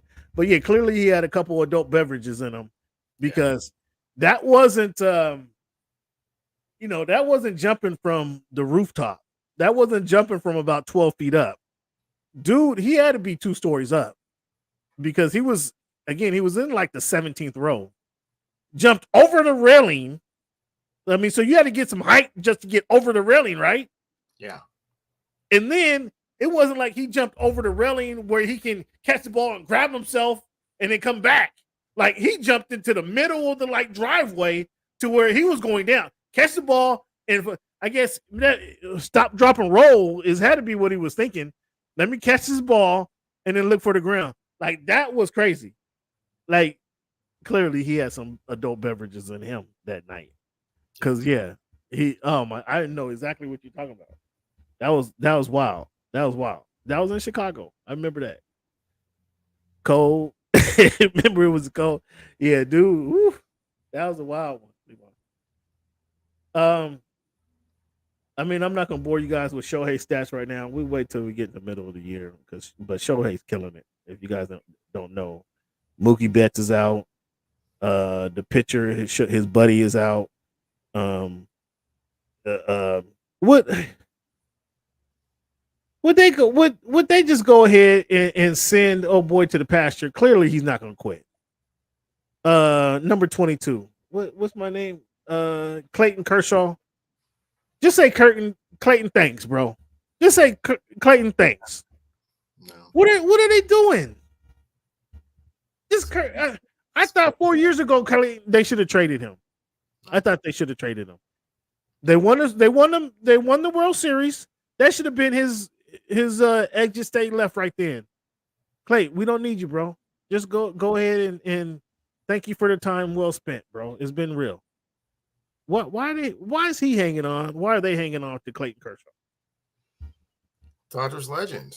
I mean, he's still got something left in the tank. Unfortunately, once it gets he to don't have nothing in the tank. Cleveland, you already know what's happening.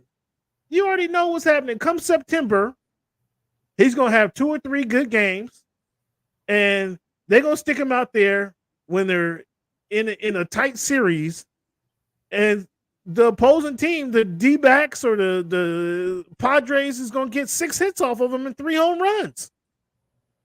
Cleveland, you know that's gonna happen. I was a little concerned last year when he couldn't get a single out. That was crazy. Yeah. But it's still Clayton Kershaw. Okay, this isn't Clayton Kershaw from 2017.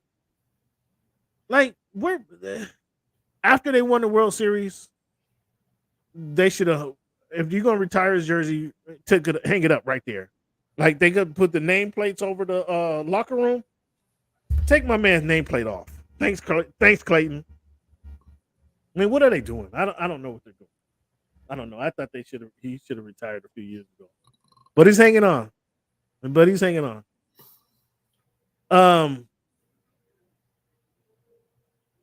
Cleveland, the Mariners, had a little backsliding right now. It's a little tough time in Sodo district, right?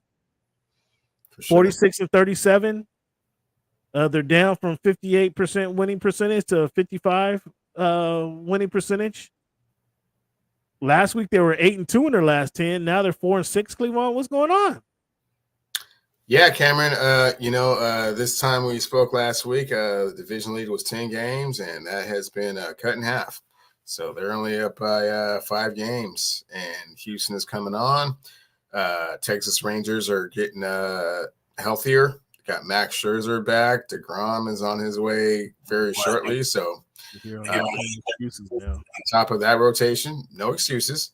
The top of that rotation is getting better, so it's going to get more difficult. And it makes this trade deadline just that much more important to determine if you're going to try and win a World Series in a division this year, or if you're just going to stand pat and continue to give us what you've been giving us. Did you call Pete? When does Pete come to town? Do you know what Pete comes to town? Have you guys set up dinner arrangements? I'm not 100% sure if Pete comes to town. I think that we go to see Pete. Is Pete coming to town? I don't know. I know that's who you're looking forward to. If Pete Alonso comes to town, it's a done deal. He'll love it here. And it won't seem like the 60 days, minimum that he has to be here. It's going to be that big of a deal. Would love to have him. He knows that. Everyone knows that. So. No, you guys don't look like you guys see Pete. You guys don't see Pete. I don't think we get him. No, they're there. They're there August 9, 10, and 12. Oh, that's Seafair weekend, ain't it? That's your sales pitch right there. August 9, 10, and 11. And so, oh man, you guys better start your welcoming committee right now. Is it that weekend or is it the weekend before? Because if it is Seafair weekend, then I mean, yeah, right. What is Seafair weekend? The first week in August? This is the first weekend. This is that's the second weekend. So I think he's going to miss the Angels and the Hydros. Ooh. Otherwise, it would have been all. You guys might need that's what I'm saying. That's too late. The trade deadline's gone. We'll be past the trade deadline. August, huh? It just passed. It just passed in July. Yep. You better do something. You better do something. Team is a miraculous 37-4 when they score 4+ runs. I mean, that's not sustainable. You already talked about that. We keep hearing about these miraculous stats that are unsustainable. No, that's exactly what I keep saying, is that you already know what the problem is and how to fix it. So the question is just whether you're going to actually do that or not. So did Franklin and Garfield have an exhibition game at T-Mobile? Or Roosevelt and Cleveland? Did they meet? What about the new high school, the Heritage High and North Kitsap? Do they get to meet at T-Mobile? No, it's not. Yeah, it's not funny. I'm just saying. I mean, we got to start planning something for during the playoff time, because that stadium's going to be a little dead. I just said, we're 5 games up in division, and you making funny jokes. It's not. No. Your timing's not good. Oh, my timing's not good. Well, if they don't sign Pete, you're not gonna be complaining about my timing if they don't sign Pete. Because you told me for 4 weeks now, we got extraordinary pitching, but we can't what's the record? 37-4 when we score 2 runs or more. Well, 4 runs or more. 80% winning percentage when we score 3 runs or more. So clearly the problem is hitting and not pitching. Although the bullpen has been a little suspect on this road trip. Came out of it 3-6, not great. Division lead cut in half, but hey, man, everybody knows what you need to do.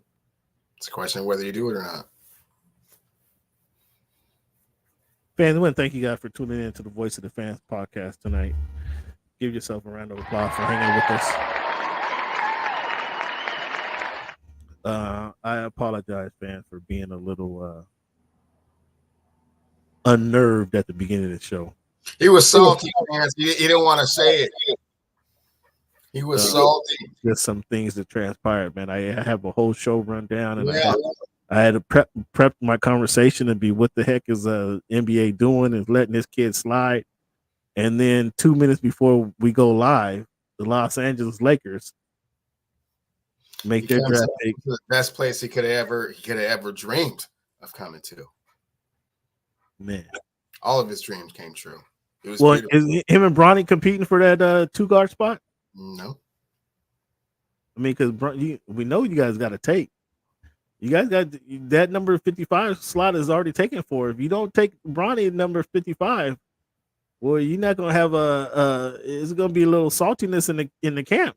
Training camp. That's fine. We can take him at 55 now. Are you kidding? Oh, now it's it now it's it.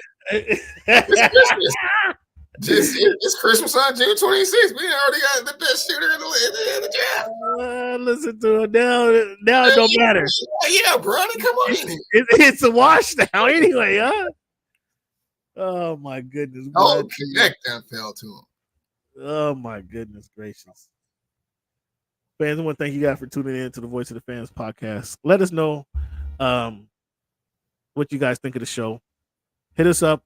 However you watching the show, how are you guys watching the show? Are you watching the show or listening to the show on your commute to work? When you get to work, hit the like button, hit that share button, hit the comment, get in the comment section. Let us know what you enjoy about the show, what you don't like about the show. If you're listening to us on HMB Media TV, shout out to you guys. Thanks for tuning in on a weekly basis. Give yourselves a round of applause. If you're watching us on Voice of the Fans on YouTube, thank you guys for tuning in. Hit that subscribe button, hit that like button, hit that share button. Let us know what you like about the show. I'm a big boy. I can take constructive criticism. Give us your comments, complaints. Unless it's about the This guy. Fans, we give you the number game at the beginning of the show. We give you this week in history midway through the show. I don't think no other podcast is kind of educating you guys and giving you guys these tidbits that you can carry on with you. And we end the show with the quote. The quote I'm going to end the show today with comes from your guy, Mr. Mark Cuban. Mark Cuban looks a lot different in person, boy, I tell you that. The quote has nothing to do with his looks, but I'm a great believer in luck. I find the harder I work, the more I have of it. Excuse me. I'm a great believer in luck. I find the harder I work, the more I have of it. Mr. Mark Cuban.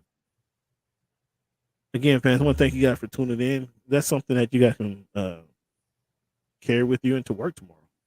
Just work hard, man. Just keep putting in the work, and good things will come to you. Stay consistent. Good things will come to you. And I appreciate Cleveland's consistency, showing up for the Voice of the Fans podcast. Even though he didn't know what was going to happen tonight, he had no idea what was. Oh yeah, fans, especially on days like this, it's just a it's a luxury. It's the least I could do. Share with the world. This guy's amazing. This guy's amazing. So would you be upset if Boston went ahead and stole Bronny from you? Yeah, I think they picked right ahead of you guys. Would you be a little disappointed if Boston? I know we have some players that they would be more than happy to have. Grandson of Jarrell for one, Dalton for two. But no, you can't have it. One thing I didn't bring up, Cleveland. A couple things I didn't bring up before we end the show. What do you think is the best spot for Paul George? If he doesn't re-sign with the Clippers, which, I mean, knowing his family situation, he's from Southern California. His mom got a nice house downtown LA or near downtown LA. Mom doesn't really travel, so I think sentimentally he'd like to stay in LA. But the longer it goes, the longer the Clippers keep playing chicken with them. Philadelphia is going to throw out a contract at him. Orlando's going to throw a contract at him. Golden State sounds like might throw a contract at him. Where do you think he ends up? Well, Cam, I think you answered your own question, being that he's been able to come home and be at home for a couple of years now. He knows just how comforting it can be. Unfortunately, he came under the misleading of Kawhi Leonard. The misleading, he says. The misleading. It was going to be something different than it was, and what he's found out is that being a Clipper is just being a Clipper, but being a Laker, well, that's where it's really at. So I wouldn't be surprised if he was in the purple and gold. Oh, so you would make that trade for the son of Jarrell Hachimura in that first round pick? You would No, it'd probably be more like Hachimura, the point guard, and wait, the point guard, the guy you won't even mention his name. That's what you. That's who the Clippers should take. That's who the Clippers should take. The guy you won't even mention his name. The point guard and Max Christie. Yeah, can have that.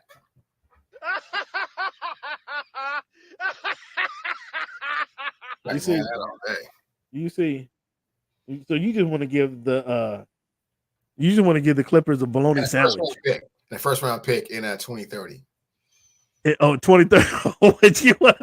you want to pull the Minnesota Timberwolves on the Clippers? Protected. This guy. Okay, in all seriousness, where does Klay Thompson? Is Klay Thompson? He unfriended the Warriors on Instagram.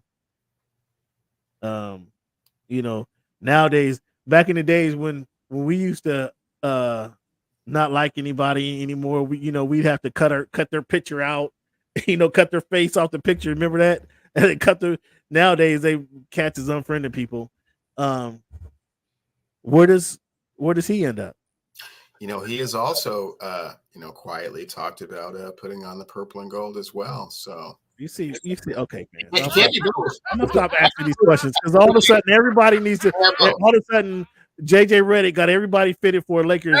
No, it's not JJ Redick doing that. It's the mystique of the purple and gold. Nobody want to go all the way out to Orlando, man. Come on now, you already know that. You don't just go from LA to Orlando. No, he's in San Francisco. He's in San Francisco. And his father, the number one. At least there's water. There's water in Orlando. He can still do his little sailing that he likes to do. He likes to call himself Captain Clay. He can still do some sailing. He can't sail from Oakland to San Francisco, and it's just a little bit more humid out there on the East Coast. Just a little bit. He don't want to go to Orlando. You know that, right? He's a 4-time NBA champion. Okay, Orlando, play with Paulo, turn in the corner over there. He's gonna ride it out, into the sunset. You might as well do it in LA. Now you got to compete with Paul George because we can't have both of y'all. I don't think you get neither one of those guys. He don't want to go to Philly. New York just went all in with Villanova, the Wildcat. So that's not happening. I mean, Houston's a little too. That process is going to take a little too long. So you bring up Houston. Another rumor that we haven't discussed is hear the KD talk. It's just talk. Oh, you heard it. You heard that. You heard that. You heard that. Come on over here, KD. We got a spot for you. To do what? We can do some things. To do what, man? To do what? What do you mean to do what? I mean, I told you last season.